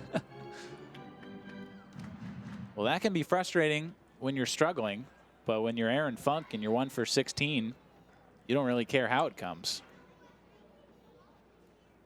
Swing and a miss. Young down on strikes and having to apply the tag is Nunez. 1 down. Well, we've talked a lot about how Arlington doesn't strike a lot of guys out as a rule with their pitching staff, and then here comes Vassar today. He has had some good off-speed stuff, and he's had good location with it. Nunez got so far in front of Travis Young they had to turn around to tag him that time. Don't see that a lot. Because baseball. No. 5 strikeouts now and 4 1/3 for Vassar. And he has done an excellent job of keeping the top of the order off the pass. That's now a combined 0 for 7 for Young, Genesta, and Bohm. It's been everybody else that's victimized him, as other than Dayton Dugas, 4 through 9, each one of those hitters has reached base at least once. And we've seen pitchers have good plans against the Shocker leadoff spot this year and then struggle with Genesta and Bohm, and vice versa. We've seen them have bad plans against the Shocker leadoff hitter and then take care of Genesta and Bohm. Vassar kind of the first one to this point to have all 3 of them in check. Into center field by Genesta. He's going to test if Vaughn can handle the sun. And he can. Makes a reaching catch right up against the fence. Well, this is just a great play because this carries on Noah Vaughn a lot more than he thought off the bat. He gets to the warning track and he thinks he's there, and then at the last second he's got to sprint and leap into the top of the wall and take away extra bases from Grayson Genesta. Not quite a home run robbery, as it looked like that ball was not going to eclipse the yellow line at the top of the fence, but would have been right next to it. Good job by Vaughn finding his way back to the wall in a hurry. I think that's the most important part of a catch like that, is knowing where you are in relation to the fence.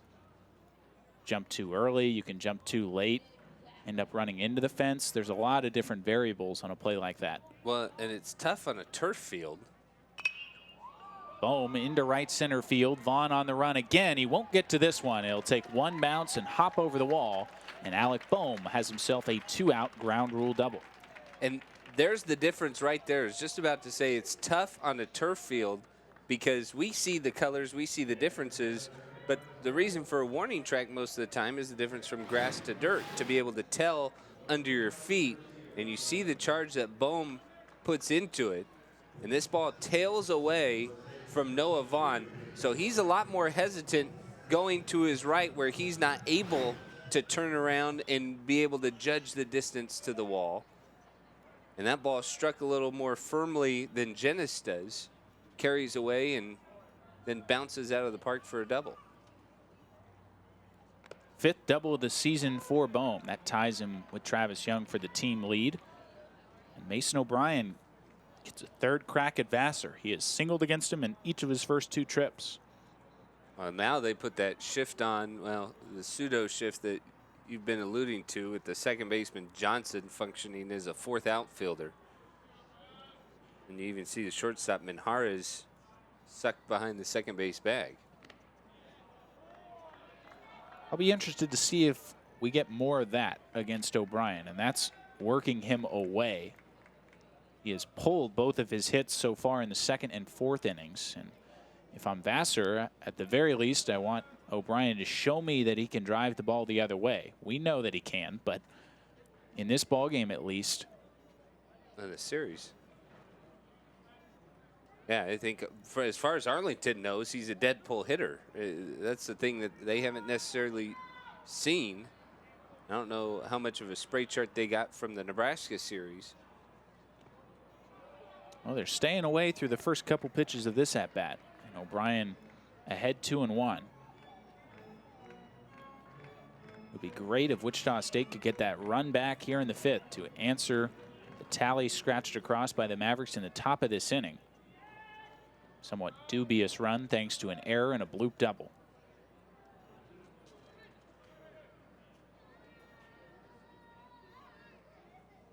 Hit him. So O'Brien going to be aboard for the 3rd time as he will take a somewhat lengthy stroll around home plate before eventually making his way down to first. And a couple have reached after 2 were out for Wichita State here in the 5th. Well, that was interesting on the lone fact is you're going to see the catcher Nunez sets up inside there, and they were going to the direction of the plate that they wanted. It hit the right knee almost of Mason O'Brien. But I think everybody in the park got the feel through the first 3 pitches of that at bat that they were going to work O'Brien away, and then they tried to come back in and jam him. And Vassar just missed on the execution of that pitch. Now, Todd Butler has come out of the dugout, and he's not happy about something.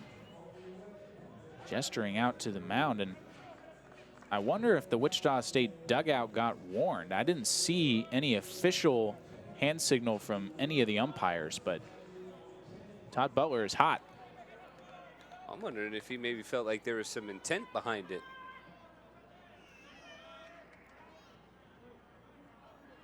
Be surprised if there was intent in a 2-1 game, but not our job to read minds.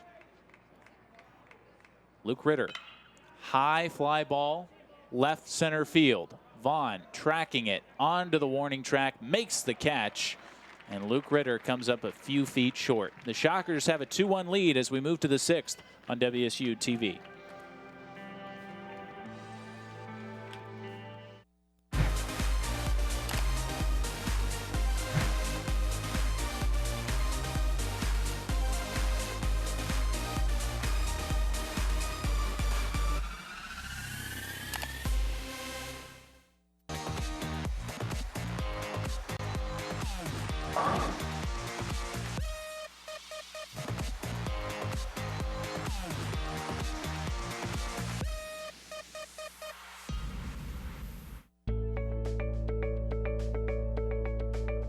Charles Koch Arena is the place where we gather as a community to compete against the very best.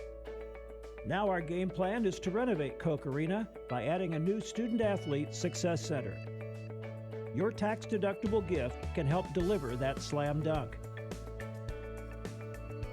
Join us at the level that is right for you. Donate online at wichita.edu/shocktheworld.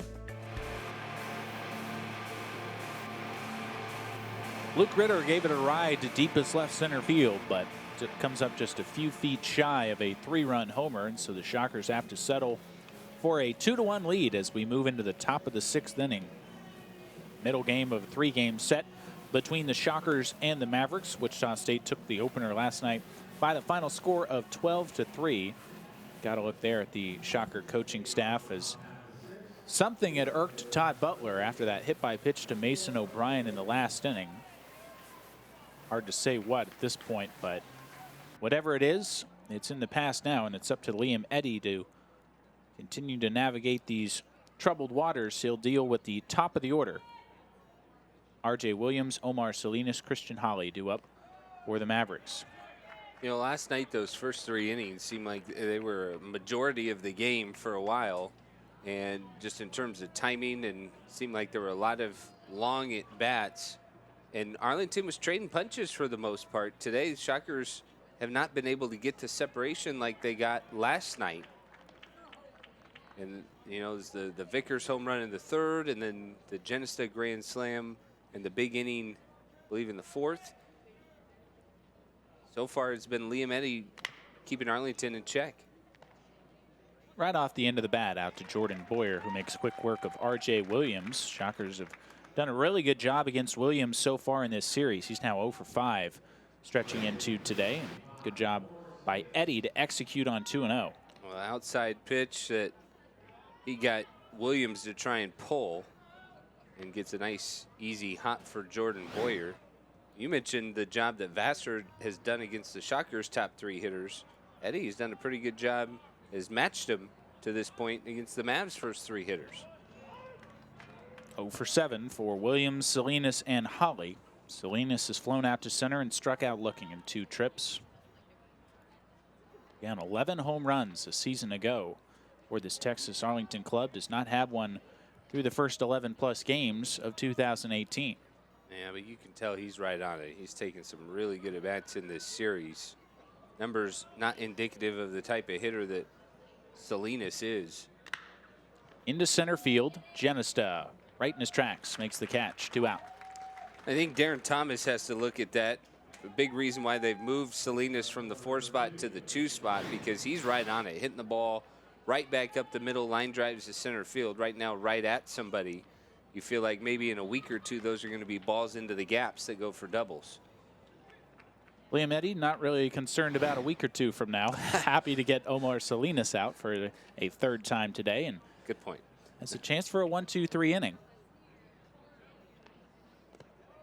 Christian Holly, who had 2 hits last night, hitless so far today with a bouncer to second and a strikeout looking. See the pitch count there for Eddy, still more than manageable. Well, for a guy like Eddy, it's why you hate errors so much behind him, because he's doing everything you ask. He's keeping the defense involved. He's not allowing them to fall asleep because it's pretty active, pretty quick. But at the same time, that pitch count takes a 5 to 10 pitch bump from that error in the 5th inning. That was a tough play. It is a tough error for Grayson Genesta. But just talking about how that kind of extends the inning and then the bloop a little bit later that ends up scoring the run. But he's so efficient. And I think, you don't want to, clutch is the offensive word, but he certainly is poised and composed in tough situations. You're saying he might have the same clutch gene as Jordan Boyer? Something along those lines, yeah.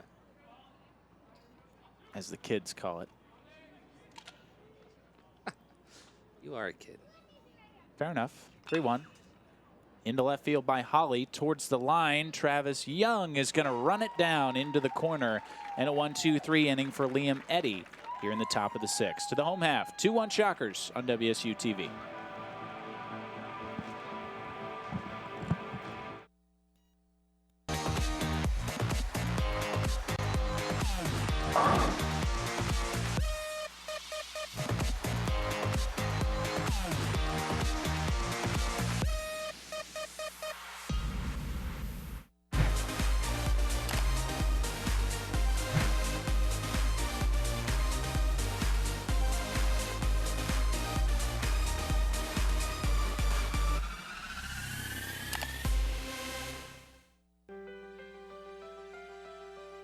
Wichita State University is preparing today's students to become tomorrow's leaders.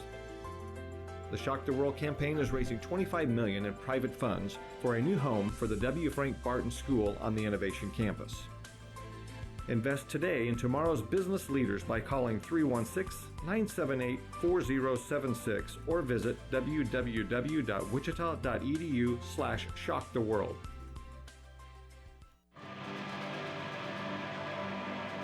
Good bounce back inning from Liam Eddy in the 6th as he retires the top 3 hitters in the Texas Arlington order 1-2-3 and gets the offense back out there against Brad Vassar, who has navigated his way in and out of some trouble. The Shockers with 2 runs on 5 hits. They've drawn a couple of walks as well, but for the most part, Vassar has limited the damage, and he'll contend with Dugas, Croft, and Troutwine here in the bottom of the 6th. Yeah, really got to tip the cap to Vassar for the way he has been able to navigate. Not overpowering stuff, but I think he's played the crafty lefty role to a T today. Despite the Boyer blemish, the Shockers have mounted some pseudo rallies, but he has been resilient in getting out of some jams. Dayton Dugas leads it off for the Shockers, has lined out to left and struck out swinging. What did you say earlier? Slow, slow, and slower. And I think when you're starting guys off with 75-mile-an-hour pitches, it's tough to get ambushed because it's really Vassar who's forcing the Shockers to stay back and stay on their heels. He's had to labor a little bit. See the pitch count getting up there, but still pretty effective. Comes back with another one. This time Dugas checks the swing. Activity beginning down in the Texas Arlington pen. Believe that is Carlos Tavera who is loosening. Wichita State has bodies in their bullpen, but no one is throwing right now as Dugas out in front 1-2. Yeah, they're just hanging out down there, admiring the work that Liam Eddy's done through 6 innings. Enjoying the sunshine today. Former pitching coach Brent Chemnitz used to call it a rocking chair game. When a starter had it going on, you could just sit back and watch the show. Take some sweet tea out to the bullpen. Right. Really just make an afternoon of it. 2-2 to Dugas. Tried for the corner and missed, and Dayton runs it full. This would be an excellent guy to have on with his speed. Noah Croft waits in the on-deck circle, then Troutwine.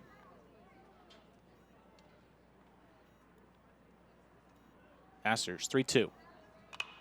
Little muscle fly ball into shallow right center field will hang up there for Funk, who got a good jump and tracks it down.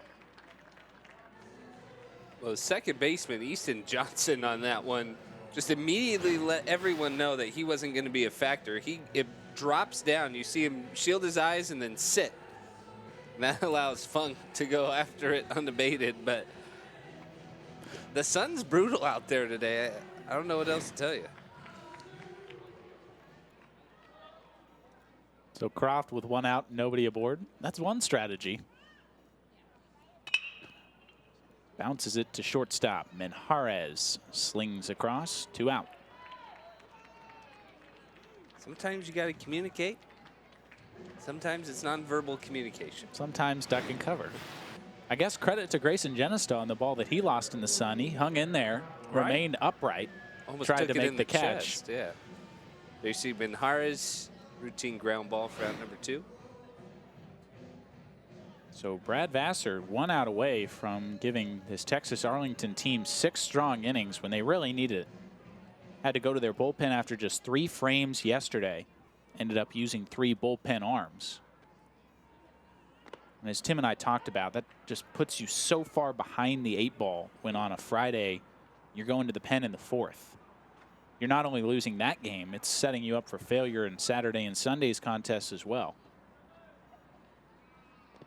Troutwine couldn't hold up, nothing in 2. Well, and then that makes the value almost double of what Vassar's doing today, right? You allow yourself to recover. You allow your teammates to recover a bit.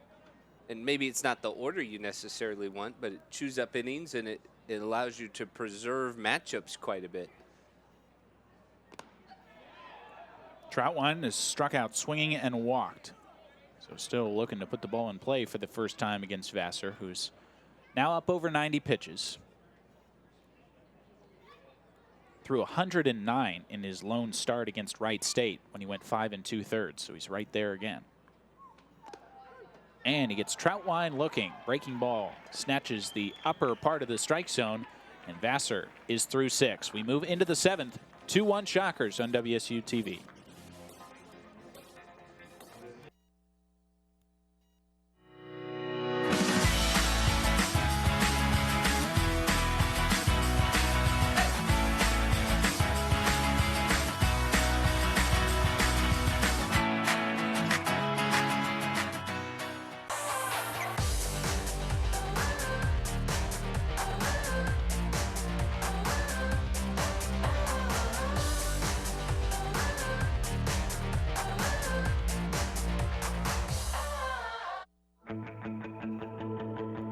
Wichita State University is Shocker Nation.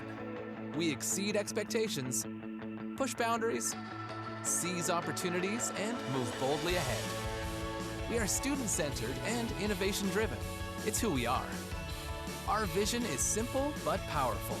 Create, innovate, collaborate, and celebrate. With one unifying purpose: to shock the world.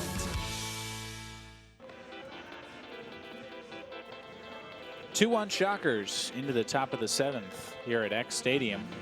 Sun-splashed afternoon in Wichita, and Liam Eddy will get a chance to work to the middle third of the Texas Arlington order. Noah Vaughn, Will Olson, Jacob Nunez, a couple lefties and a righty, as the freshman out there in search of his 4th victory in 4 starts. This weekend rotation for the Shockers has been something else through the first 3 weekends of the year. Eddy 3-0, Cody Hoyer with the victory last night, improved to 3-0. Connor Lungwitz is 1-0. Not sure if he will be making the start tomorrow, but as it stands right now, Friday through Sunday, the Shockers have known that whoever takes the ball is going to certainly keep them in the ball game.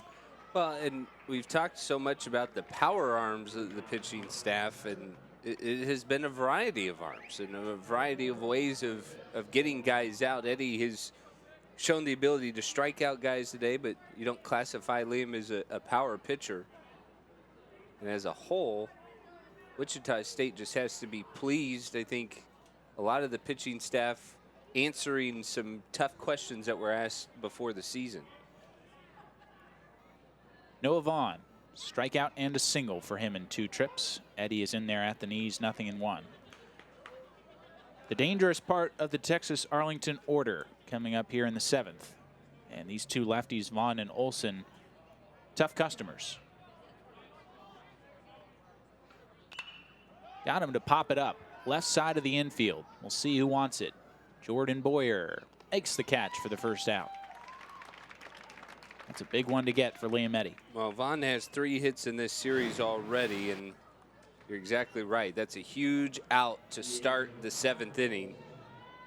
That goes a lot further than just getting the leadoff guy on or even just getting the best hitter in the Arlington lineup out either, because it kind of serves both purposes, and it certainly is going to force Olson to hit without anybody on base. Will Olson has singled and then flown out to right. Chandler Sanborn is up and throwing down in the Wichita State pen. He has kind of become the de facto fireman. I don't know if closer is quite the right label for him, as Tommy Barnhouse has gotten the majority of the save situations so far this year. But it seems as though Sanborn is kind of the guy who Todd Butler feels comfortable turning to when the game is on the line, whether that's in the 6th, the 7th, the 8th, or he has gotten at least one chance to close out a ball game this year. Well, you're seeing more big league teams do that as well, going to a reliever in any key situation. You think of Andrew Miller with the Cleveland Indians, who kind of popularized it. Their most valued reliever comes in any situation. Chandler Sanborn has kind of been that for the Shockers so far. But he also presents, to go back to this idea, he presents a big contrast. You've been seeing a guy with a lot of command. Sanborn is very much a power arm. Well, not to toot Wichita State's horn too much on this, but in a way, this Shocker program kind of created that whole idea. They had Darren Dreifert, who worked in the so-called Dreifert role, where he would come on in any inning at any time and kind of save situations for Wichita State, as Eddy has worked it to 3-2 on Will Olson. And in the college game, it just kind of, with the scheduling, it lends itself a lot more to that kind of usage, whereas in a major league season, 162 games, you're playing every day. You can't keep bringing in Andrew Miller in the 6th and have him go 2+ innings. Right. So it's a little different and a little more conducive to that kind of strategy. 3 balls and 2 strikes. A big pitch upcoming to Olson.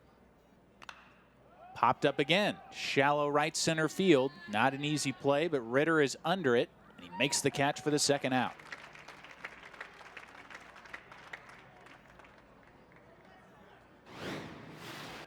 Another great job by Eddy. This is a payoff pitch. Gets in on the hands of Olson.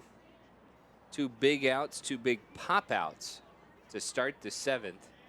And pretty good for any pitcher, but we'll say it pretty good for a freshman when the 3rd time through the lineup you're still jamming guys and getting in on their hands.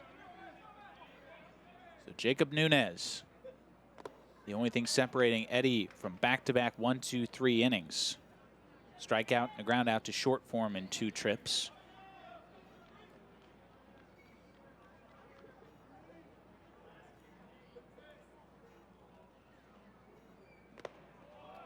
Eddy still hitting spots, firmly in the driver's seat at 0-2.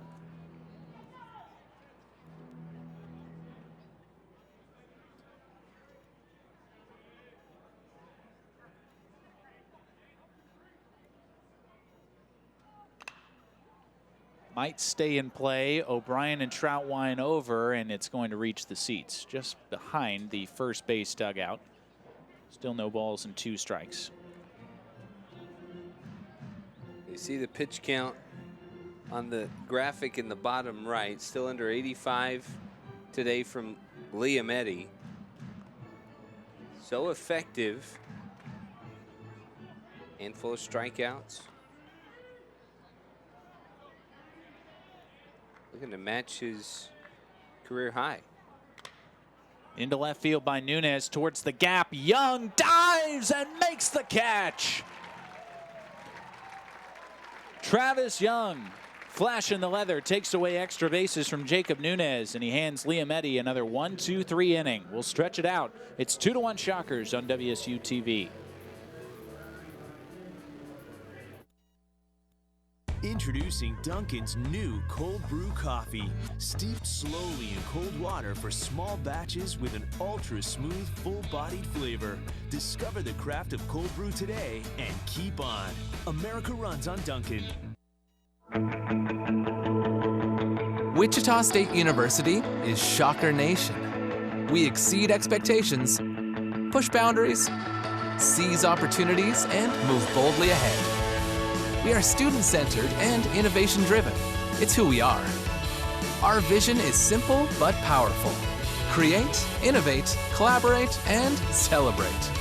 With one unifying purpose: to shock the world.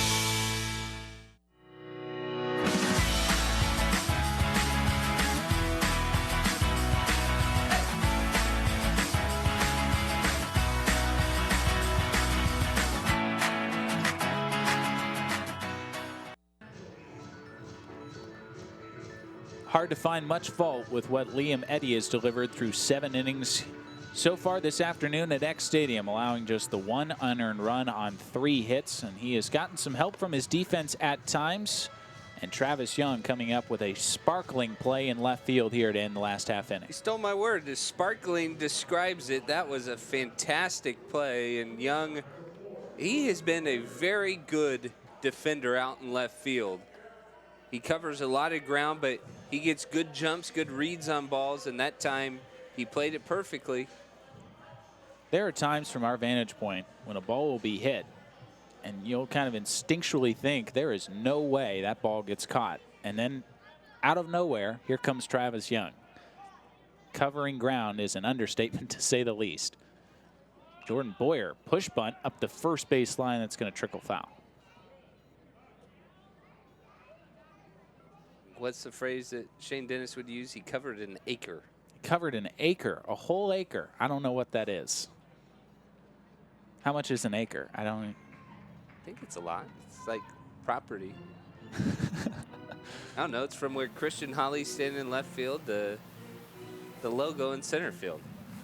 That's my best guess. It's a lot of ground, and Travis Young covered it. Todd Butler likes to say he covered the outfield grass like the morning dew. How great is that? Oh, that's beautiful.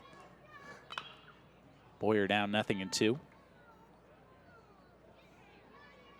You put Young in left and Genesta in center, Dugan right. All 3 of those guys well above average speed. Differing levels of anticipation in terms of the ball off the bat. But they all at least have the potential, in my eyes, to become plus outfielders defensively. Well, Travis Young definitely could play center. I mean, you talked about reading the ball off the bat, and it's definitely a different angle in center field than it is in either of the corners. But he has everything you look for in terms of instinct. Little tapper by Boyer, and he's going to beat it out. Vassar was falling asleep on the mound just a little bit. Very late getting over to the right side, and Jordan Boyer just barely got a piece of it, squibbed it up the first base line, and earns a leadoff single. Yeah, it's the cardinal sin of a pitcher. Watch Vassar here. Man, maybe I should go. And by the time he gets a break, never really got into stride because Boyer had beat him out of the box. Anything hit to your left as a pitcher, you got to be moving towards the first base side.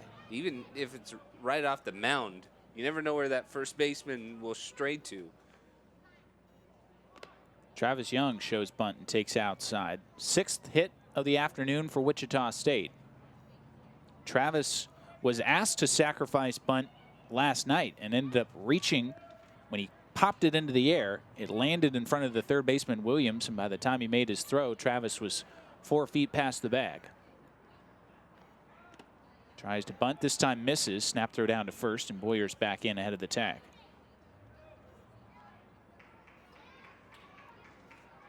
Now 2-1 game, latter third of the ball game. And I think it's pretty clear the Shockers want Genesta and Bohm to be hitting with somebody in scoring position. But both times that Young has shown bunt, he looks like he's bunting for a hit. Check on Boyer at first just to see if Young would tip his hand. He shows late, shown late each of the first 2 pitches. And his feet are moving both up in the box and towards first base. Bunny again, good one to the third base side. Williams on the run, just did get him. But the sacrifice completed on a very nicely executed bunt from Travis Young. We mentioned last night when Young popped it up, Williams hesitated, and that allowed Young to beat it out. Williams wasn't going to beat again, and he wasn't going to get beat again. He got rid of that very quickly and still does just get Young by a step. Probably the last hitter of Brad Vassar's afternoon, as Grayson Genesta will dig in from the left side. Vassar is right at 100 pitches. And we'll have the left-on-left matchup against Genesta, who he has retired 3 times. Grounder to second, pop out to third, and a fly out to the wall in center field. Up the middle by the second baseman Johnson and on into center field, a base hit. Boyer will cruise around to score, and a big insurance run for Wichita State here in the 7th.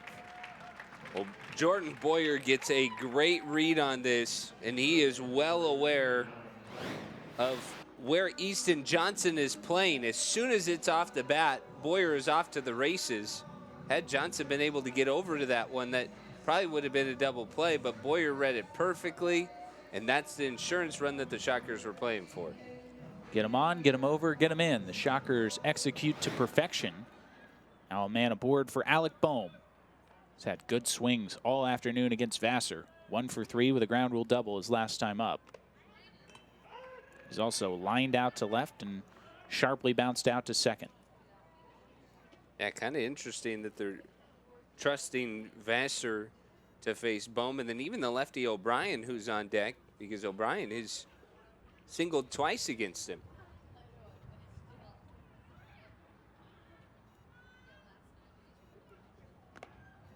Been an ant colony down the left field line in the Texas Arlington bullpen for the last couple of innings, with guys scurrying around, a couple different arms up and throwing, and it looks like a righty is ready. But Darren Thomas is going to trust that Vassar can get Alec Bohm for a 3rd time today. Bohm fights it over the screen. 1-2. Kind of an interesting play. But Vassar has been effective. He's gotten ahead. And he gets leverage on Bohm almost instantly.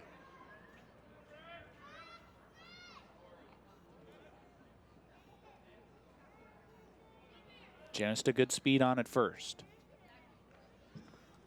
Bounced in the turf. Good block there by Nunez. Genesta took a couple hard steps towards second, but had to slam on the brakes.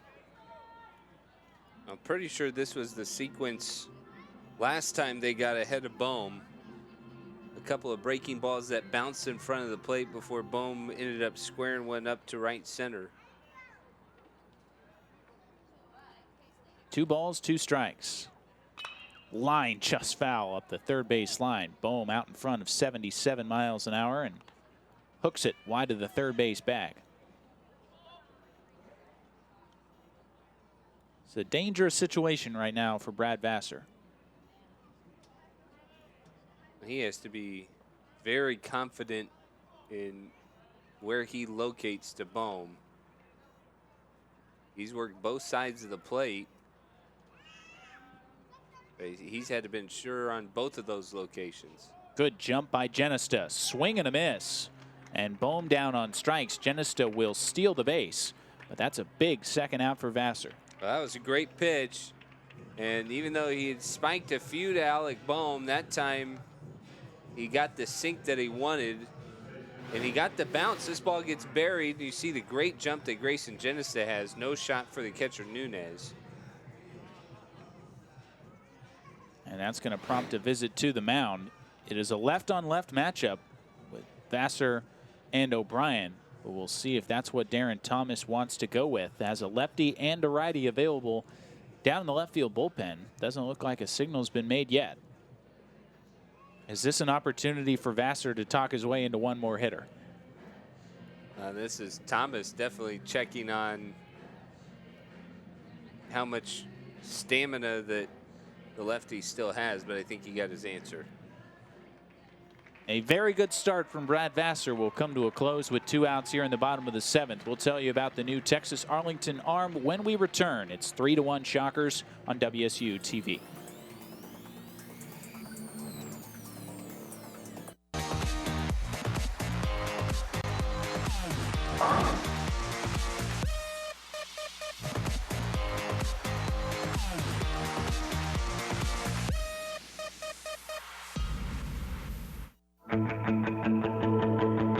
Wichita State University is Shocker Nation. We exceed expectations, push boundaries, seize opportunities, and move boldly ahead. We are student-centered and innovation-driven. It's who we are.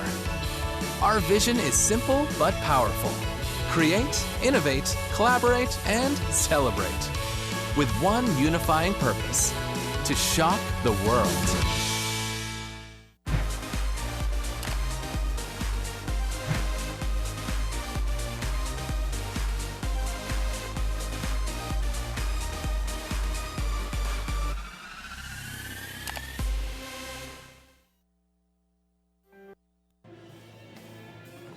Sidewinding left-hander Jake Wilcox makes his way out of the Texas Arlington bullpen to face Mason O'Brien. For Wilcox, this will be his 4th appearance of 2018, totaling just an inning and a third so far, and the ERA at 20.25 entering play today. He has walked 3 and allowed 1 hit, 3 runs over those previous 3 outings. Well, Darren Thomas has used Wilcox like a left-handed specialist, so the numbers skewed in his outing so far. He's only been asked to go after a couple of hitters at times, and really just one hitter that he's asked to get right here, and that's going to be Mason O'Brien.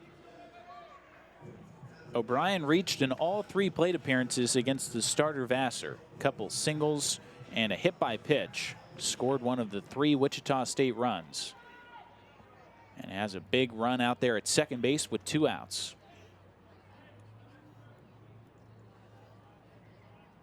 Wilcox, first delivery on the outside edge, 0-1. Brad Vassar goes 6 2/3, throwing 107 pitches, struck out 7 and walked 2. Surrenders 7 base hits and the 3 runs, and still responsible for Grayson Genesta on at second.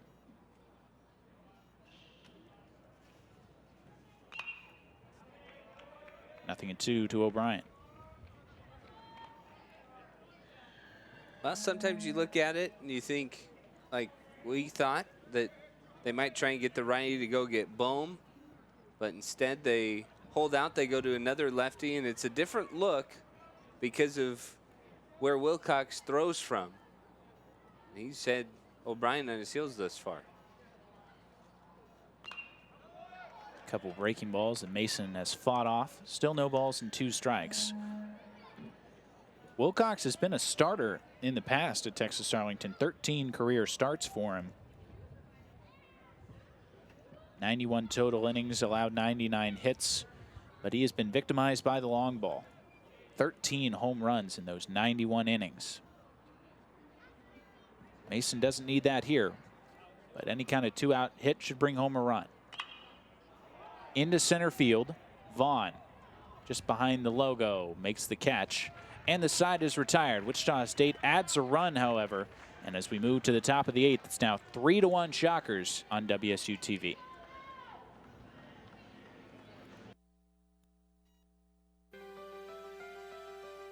Wichita State University is preparing today's students to become tomorrow's leaders. The Shock the World campaign is raising $25 million in private funds for a new home for the W. Frank Barton School on the Innovation Campus. Invest today in tomorrow's business leaders by calling 316-978-4076 or visit www.wichita.edu/shocktheworld.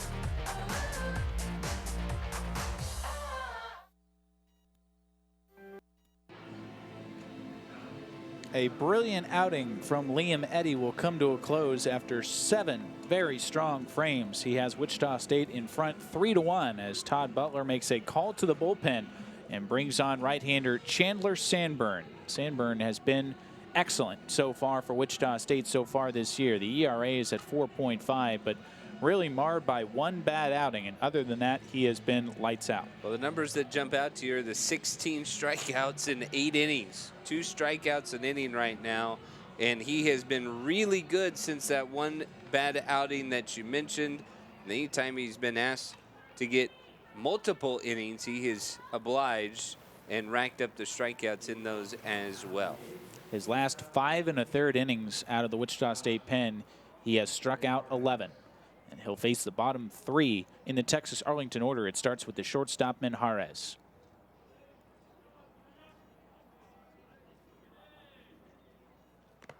Sanborn starts him off with a 96-mile-an-hour fastball away. Minjarez has grounded to third, then reached on that error by the center fielder, Genesta, a ball that Grayson lost in the sun.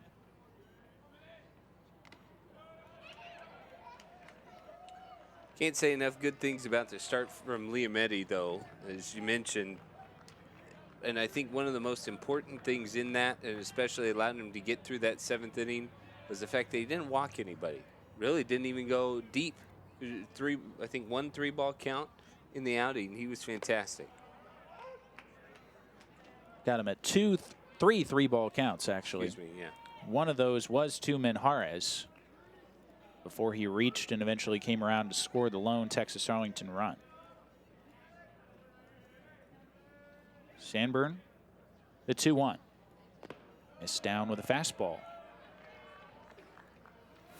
Shockers got a big insurance run in the last half inning on Genesta's RBI single, but it is imperative that Sanborn not give Texas Arlington any life here in the 8th.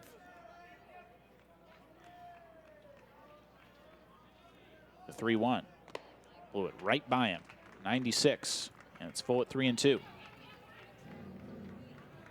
It's a challenge when you've been seeing about 90 miles an hour and very good breaking stuff all games. Then now all of a sudden you got to ramp up the bat speed and see a guy who's bringing in 96. To the right side, O'Brien spears it. Underhand flip, and Sanborn wins the race to the bag. That was a fantastic defensive play, and it starts with Mason O'Brien. Sanborn gets a late jump on this, getting over to the first base bag. You're going to see the look at Minjarez coming down the line. But it was a great toss by O'Brien, leading Sanborn to the bag, and that's the only way they get that out. A big first out to get for Wichita State. Now it's Aaron Funk. Brought home the Mavericks run with his bloop double in the 5th. He's also flown out to center.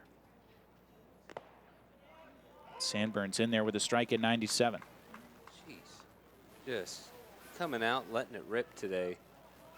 That fastball with a ton of life, too.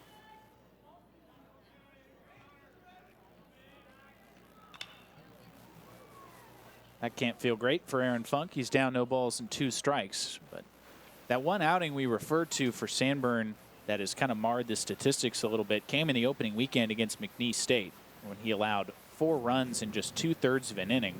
Wichita State ended up winning that game 11-10. So everybody got hit around on what was a very windy afternoon down in Lake Charles. That doesn't feel good. Good luck to Mr. Funk, now down 0-2 after having to deal with that. See you later. Fastball in the outside corner, and Chandler Sandburn records the strikeout, 2 down here in the 8th. Now what else is new? And Funk goes back to the dugout shaking his head. That was 95-mile-an-hour paint on the outside corner. And nothing you can do down 0-2. There are times Chandler Sandburn makes it look way easier than it is. Yeah. He's got one more out to get here in the 8th, and it's Easton Johnson. He's flown out to left twice. Struck it well his last time up. We talked about the outing at McNeese that distorted the numbers for Sandburn. I think it's so much harder for a reliever to get those, get the ERA especially, but get those numbers back in check and back in perspective after one bad outing. You think about how much that inflates it. He's come on and worked 4 other times since that, but they're only, 5, 6 outs at a time at most. Up the middle, hits him, and Sandburn's able to knock it down. His throw to first is in time, and tough hitting luck for Easton Johnson, but a 1-2-3 frame for Sandburn. To the bottom of the 8th, 3-1 Wichita State on WSU TV.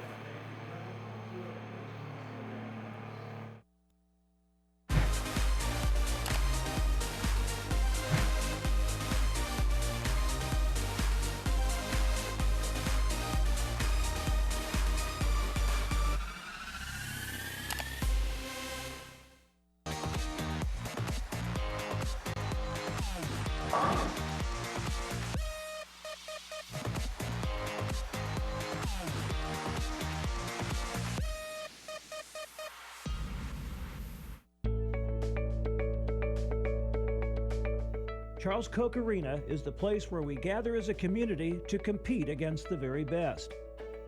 Now our game plan is to renovate Koch Arena by adding a new student-athlete success center. Your tax-deductible gift can help deliver that slam dunk. Join us at the level that is right for you. Donate online at wichita.edu/shocktheworld. Jake Wilcox retired, the only left-handed hitter that he came on to face in the 7th, and Texas Arlington will turn it over to a new arm for the 8th as freshman right-hander Carlos Tavera makes his way out of the left field pen. There you see the numbers form the 8.10 ERA in 3 appearances, all in relief for the Mavericks, and he'll be facing 5.67 Ritter, Dugas, Croft for the Shockers here in the 8th. Now you see the numbers for Tavera, 3 1/3. And he's got a little bit more strikeout stuff than some of the other Arlington arms. But at the same time, he's called upon to go get the 3 righties that the Shockers have lined up in this inning. Chandler Sandburn working a 1-2-3 top of this 8th inning. It appears as though Tommy Barnhouse, who has been the Shockers closer through the first couple of weeks, is beginning to loosen down the right field line. There you see him in the background of that shot. So barring, I think, a multiple run inning, it will be Barnhouse's game in the 9th. But the Shockers would love to give him as much cushion as possible, as Luke Ritter will start it. Ritter has walked, he has grounded to third, and he has flown out to center.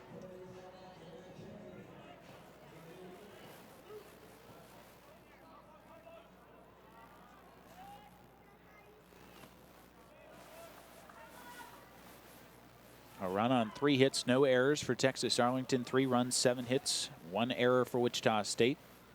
The run by the Mavericks was unearned due to that Grayson Genista miscue. Cut and a miss by Ritter, 1-1. Again, it'll be the same 2 teams tomorrow in the series finale. TBA for Wichita State against Trey Patterson for Texas Arlington. off the tip of the glove of Nunez and back to the screen. Whoever it is tomorrow, the Shockers will have a pretty well-rested bullpen backing him up. Used 3 arms for an inning apiece last night, but nobody threw more than 22 pitches. Chandler Sandburn breezed through a 1-2-3/8. Lots of support available. Ritter takes a strike 2-2. I think most importantly, you're starting to see the roles, at least for now, become a lot more defined for the Shockers, and that's been because of some really good performances. Ritter stays alive. I think with any team, it morphs as performances and as guys perform well. But just throughout the course of the season, guys take on new roles or become better suited for certain situations. But as of right now, I think all the questions that we've had, you look at what Sandburn has done. Tyler Davis has been really effective in the way he's been used out of the bullpen as well. And, you know, we were kind of touching on just how relievers' numbers kind of get skewed by 1 or 2 bad outings. I think also sometimes you got to be able to build that trust and show that you can respond. Ripped by Ritter into the left field corner, and that's going to be extra bases. Luke Ritter will pull into second with a stand-up double, and the Shockers have a man in scoring position with nobody out. Well, this is a veteran at bat by Ritter, and we've talked about his ability to get on base, but sometimes his ability to work the count. He can then explode, and this is him exploding for a double. Turns on the pitch, middle in. And the Shockers have the leadoff man on in the 8th. Presents an interesting situation for Dayton Dugas. Will Todd Butler ask him to bunt? He is 0 for 3 today. Line out to left, fly out to right, sandwiched around to strikeout. Facing Carlos Tavera in his first inning of work out of the Texas Arlington pen. Dugas does have 1 sacrifice bunt this year. No sign of it there. Takes ball 1. Well, trust in the righty-righty matchup, and it's certainly an opportunity for Dayton. We have seen Todd Butler go to the matchups in late game situation the last week or so. He's got a couple of very good left-handed options on his bench.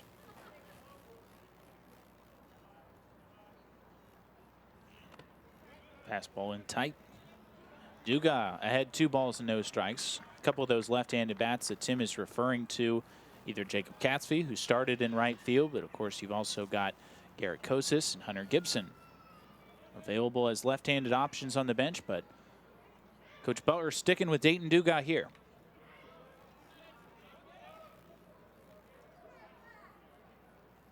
Tavera's 2-0, runs inside.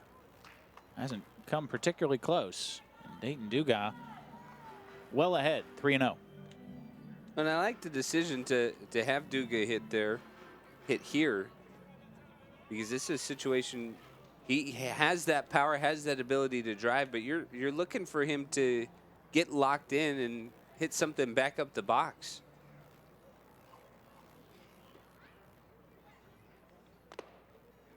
Inside, ball 4, and Tavera issues a 4-pitch walk to put 2 on with nobody out. Well, Tavera had settled in his last 2 outings after, again, talking about relievers' numbers being skewed. His first collegiate outing where he got touched up by TCU. Scoreless inning at Wright State, scoreless inning against Baylor. But in both of those outings, he did not issue a walk. Against TCU, he issued 2. And I think Darren Thomas might be a little unsure of which Tavera he's getting right now. Well, Josh DeBacker had come out of the Wichita State dugouts all set to pinch hit for Noah Croft. And that had prompted the visit to the mound, as now everybody's going to congregate with somebody else. Dayton Dugas will chat with first base coach Willie Schwanke, and Todd Butler and Sammy Esposito getting with DeBacker as both teams prepare for what appears to be, from all the indications, a sacrifice situation for Josh DeBacker. No move from Darren Thomas, so he's going to stick with Tavera. First and second, nobody out. The Shockers threatening to blow this one open here in the 8th. And as you mentioned, Denny, you have pretty good speed at second with Luke Ritter.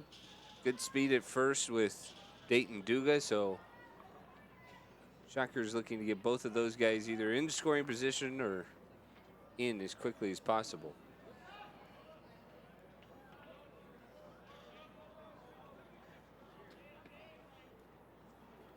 So DeBacker batting for Noah Croft. The designated hitter finishes 1 for 3 with an RBI. Inside move, trying to get DeBacker to show bunt. He did not do so.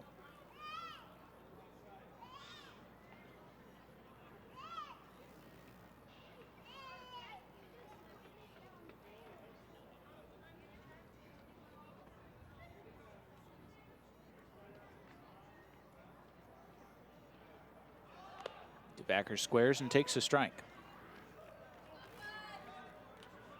Be interesting to see how Texas Arlington plays this defensively, whether they will be aggressive trying to get the lead runner at third, or will they take the sure out at first should DeBacker get it down. I didn't see anybody charge when DeBacker showed bunt. Looked like Williams, who's even with the bag, was ready to stay home at third.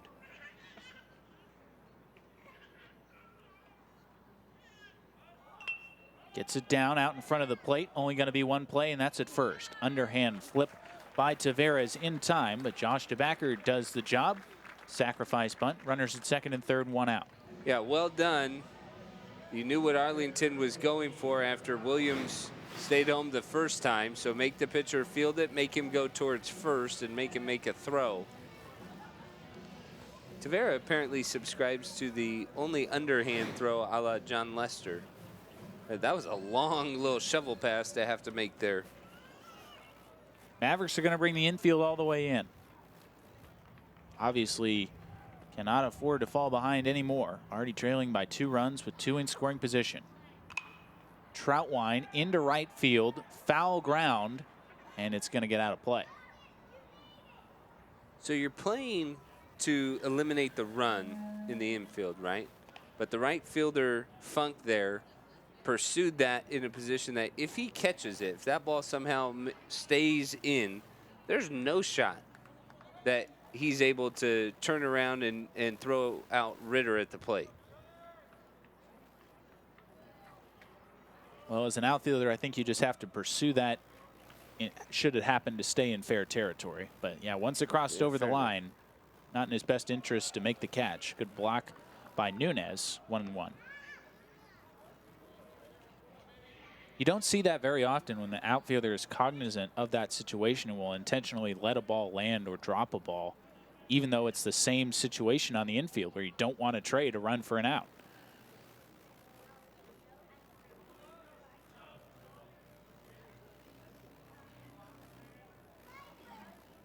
Ritter at third, Dugat second, shading his eyes from the sun.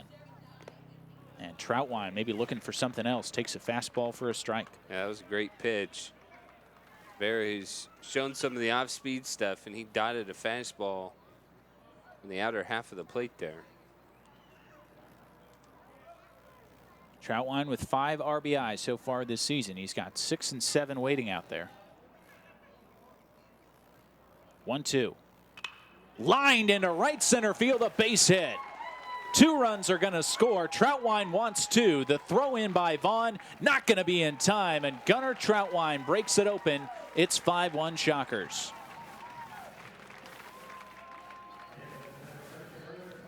Exactly the knock that the Shockers were looking for the insurance run. A great piece of hitting by Troutwine. Picked out his pitch, drove it up the middle. It ends up tailing to the right center field gap. Ritter scores. There comes Duga, and there goes Tavera. Darren Thomas bringing the hook with him out to the mound, and a frustrating outing for Carlos Tavera will come to a close. Another arm coming in out of the left field pen. We'll tell you all about it when we return. 5-1 Wichita State on WSU TV.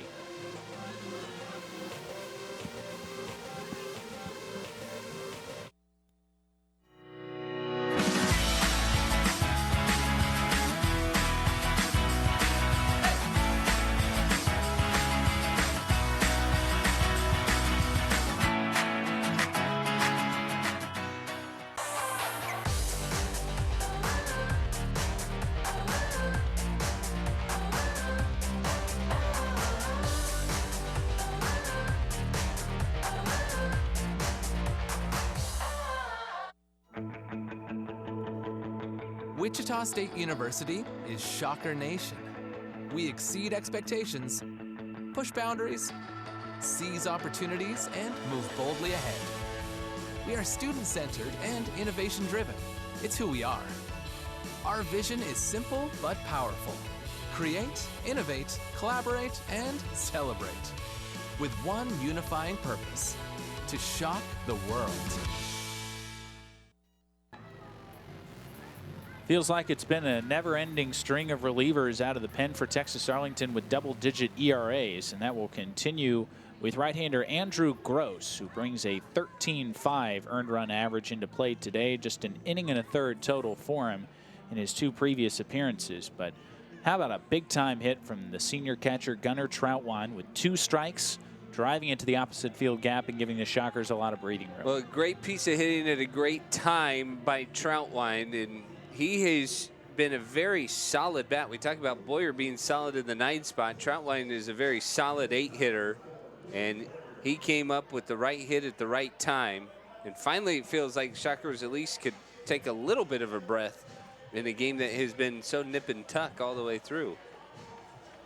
Jordan Boyer will be the first to face Andrew Gross, 6'4", 195-pound junior from Chandler, Arizona. And another one of those JUCO transfers from Yavapai Community College. Misses off the plate away to Boyer, who has just been a menace throughout this entire series. Been on base now 6 of 7 times. Solo home run today, singled and scored his last time up. Yeah, up until Troutwine's hit, he scored 2 of the 3 runs for the Shockers today. Foul tipped. Menace, good word. I think he has been a catalyst, too, for the Shockers. He has sparked a lot, including that home run back in the 3rd inning that really seemed to get the rest of the bats locked in. And proceeded a good 4th inning and a busy 5th inning, even though the Shockers only got 1 other run out of it. Flares a breaking ball foul just to the right of the bullpen, and it's 1-2. Hasn't been the offensive explosion we saw last night when Wichita State put up 16 hits and 12 runs in just 8 innings. But there are times in which the context of a game is important, and 5 runs on most afternoons, especially when Liam Eddy is pitching, it's more than enough. I was going to say, I think that's something, we talk about how good this offense can be, and almost feel like it's a frustrated 5 runs that they've got to. They've missed some opportunities, but still, I think any team in the country would take 5 runs on a pretty consistent basis the way the Shockers have been able to grab it. Liam Eddy now just 3 outs away from another victory that would improve him to 4-0 in 4 starts, and his ERA is at 1.05 now with 7 innings today. The 1 run allowed was unearned.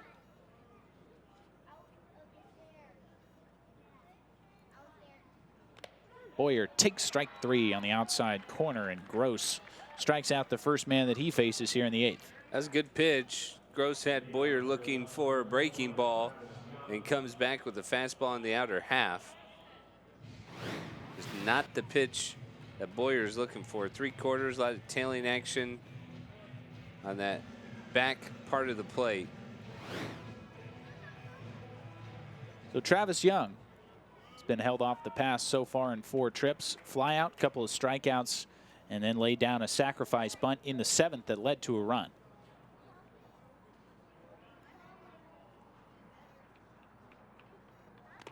This is one of those games where everyone in their own way has made contributions. Young with the sacrifice bunt, made, of course, the diving catch out in left center field. You've got the home run from Boyer, big base hits from Genesta and Troutwine. You can just about pick a name out of the lineup. Even Noah Croft, who's not in there anymore, came through with a big hit. Yeah, very complete performance once again. And again, I go back to, you can get caught up in some of the power numbers, and they are kind of spectacular for what Wichita State has been able to do with the long ball, but they're doing a lot of little things very well right now. Off the end of the bat, Minjarez is going to have to hurry. Bobbles, throws, pulled him off the bag. That's what the speed of Travis Young can cause, as Minjarez Didn't get it cleanly out of his glove. And his throw pulls Salinas off the first base bag. The Shockers have runners at the corners. Yeah, the first hesitation is going to be enough for Young to beat this out. But then the double clutch and the off-balance throws, you see Young hustling. Just puts his head down, and it almost looks like it's just so easy, so natural to get up the line. Feel like a good throw would have got him. As you see that Salinas had caught it a little bit before Young got to the bag. Grayson Jennison not waiting around. Fouls the first pitch back to the screen. Has been scored as an E6 on Minjarez.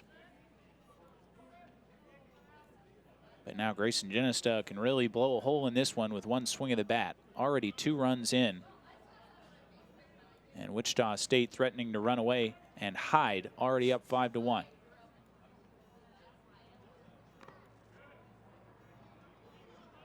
I think this is part of where the power comes in, especially when you get to Genista in the 2 spot in the Shockers lineup, because you always feel like just one swing of the bat completely changes the shape and feeling of the game.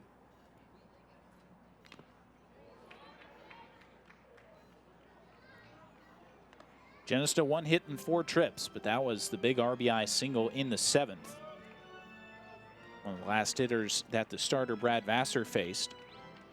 On the hook right now for his first loss of the season, barring a big rally from Texas Arlington in the top of the 9th.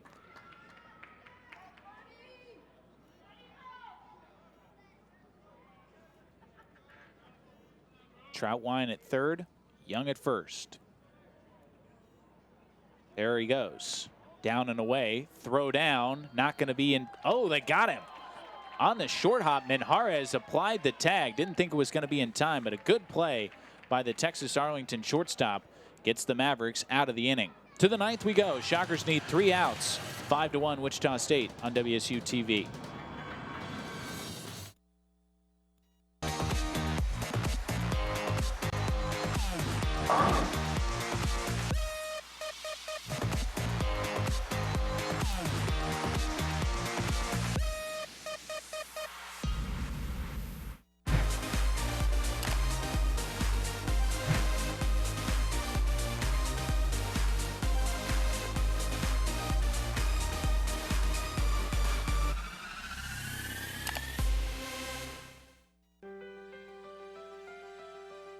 Wichita State University is preparing today's students to become tomorrow's leaders.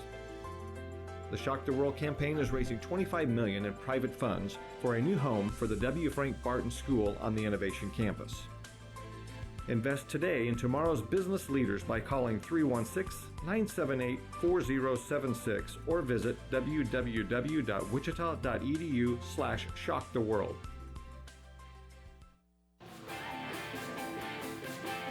Shockers with 2 runs in the bottom half of the 8th have given a little more cushion to closer Tommy Barnhouse, who makes his way out of the Shocker pen to try and finish this one off. Barnhouse, the sophomore at 6'4", 225 pounds. Have to imagine he is rather anxious to get back out there after a frustrating weekend for him against Nebraska, in which he allowed multiple runs in each of his 2 outings, including a blown save in the Sunday ball game, but a chance to nail down a series victory with a clean 9th inning here today. Well, he's been pretty good, and the numbers a little deceptive there. You see 6th outing, he's got 2 saves, 1-1 record, but really the 2 outings against Nebraska that he developed an ERA in, one of them was a wind-aided home run, and then he ran into a couple of long balls in the Sunday game. Just didn't really settle in against the Cornhuskers. He had the midweek off. And you got to believe, as you mentioned, Denning, he's ready to go and kind of begin driving that ERA back down. They'll have to get through the top of the Texas Arlington order, and it starts with the 3rd baseman, R.J. Williams. 0 for 3 today.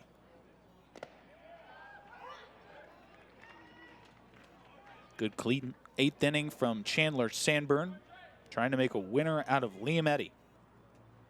Trying to give the Shockers another series victory.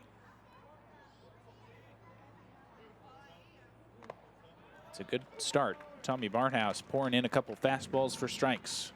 Yeah, follow the path set out by Liam Eddy today when he jumped ahead 0-2. Be aggressive, attack the zone, and force Arlington to take defensive swings. Came right after him with another fastball, and it's lined towards Dugas in right, who makes a running catch. Well, 3 pitches for 1 out is exactly what you want. You love to see your closer come out and get that out that quickly. Fastball away, and it winds up right at Dayton Dugas. Omar Salinas also 0 for 3, and as we've talked about, the Shockers have kept these top 3 hitters in check. Williams, Salinas, and Holly 0 for 10 in the ball game today. Salinas now just 1 for 7 in the series as Barnhouse misses with ball 1. Yeah, how important is that against any lineup? But you see both teams today have done a pretty good job keeping the first 3 hitters from reaching consistently. Eddy and Sandburn did a great job of that. Really, Liam Eddy kept Williams, Salinas, and Holly in check through their first 3 at-bats. Salinas is right up on home plate. Toes pushed against what would be the chalk of the left-hand hitter's batter's box. And Barnhouse fittingly trying to work him in tight. Generates a foul ball. It's 1-2.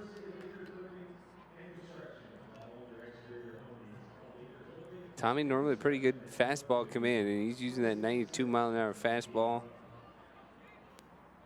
So far well, establishing location and control with the fastball before he goes back to the secondary offerings. Good breaking ball. Don't know how Salinas didn't offer at it, but he checked the swing, and it's 2-2. Well, he's taking good at-bats both games in this series thus far, but that's a tough one to lay off of.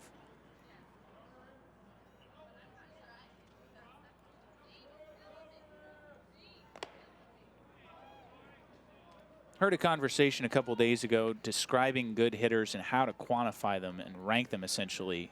And the debate was, or I suppose the position was that how many quality pitches does it take to get a guy out is a good measure of how good of a hitter he is. And with Salinas, it feels like you got to spot up at least 3 or 4 to get him out. Sharply hit, but right to Jordan Boyer.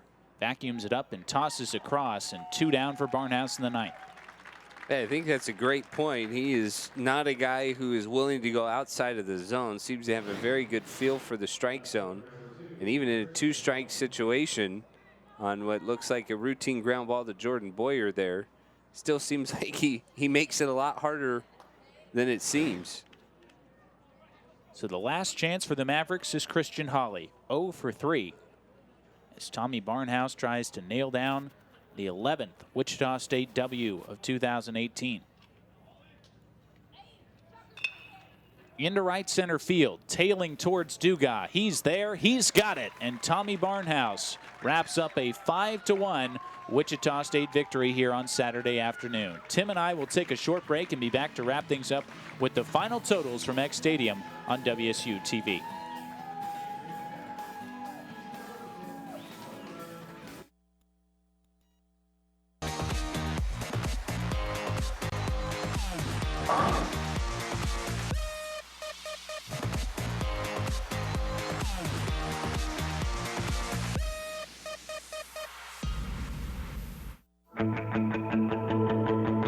Wichita State University is Shocker Nation. We exceed expectations, push boundaries, seize opportunities, and move boldly ahead. We are student-centered and innovation-driven. It's who we are. Our vision is simple but powerful. Create, innovate, collaborate, and celebrate. With one unifying purpose: to shock the world.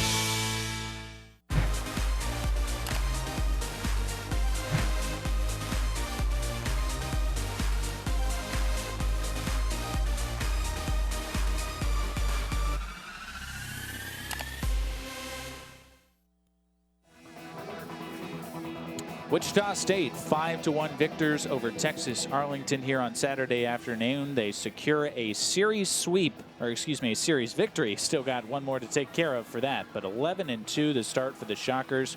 Texas Arlington falls to 4-8, and Tim, the storyline pretty much Liam Eddy and just enough offense got the job done today. Well, all about Liam Eddy. When you look at it, you see just the 3 hits in that column. He didn't walk anybody, and the bullpen followed suit as well. But just no chances really for Arlington to get anything going. That did provide the chance for Wichita State after Boyer's home run in the 3rd. Shockers were finally able to blow it open in the 8th, and Wichita State looking pretty good in this series. They have done a lot of things well, but Liam Eddy certainly set the tone today. Eddy improves to 4-0 with 7 innings, allowing just the 1 unearned run. Chandler Sandburn and Tommy Barnhouse with 1, 2, 3, 8th and 9th innings respectively. Brad Vassar takes the loss. He falls to 1-1. Shockers and Mavericks back at it again tomorrow to wrap up the series. Until then, for Tim Slack, my name is Denny Garrick. Thank you so much for watching. This has been a production of WSU TV.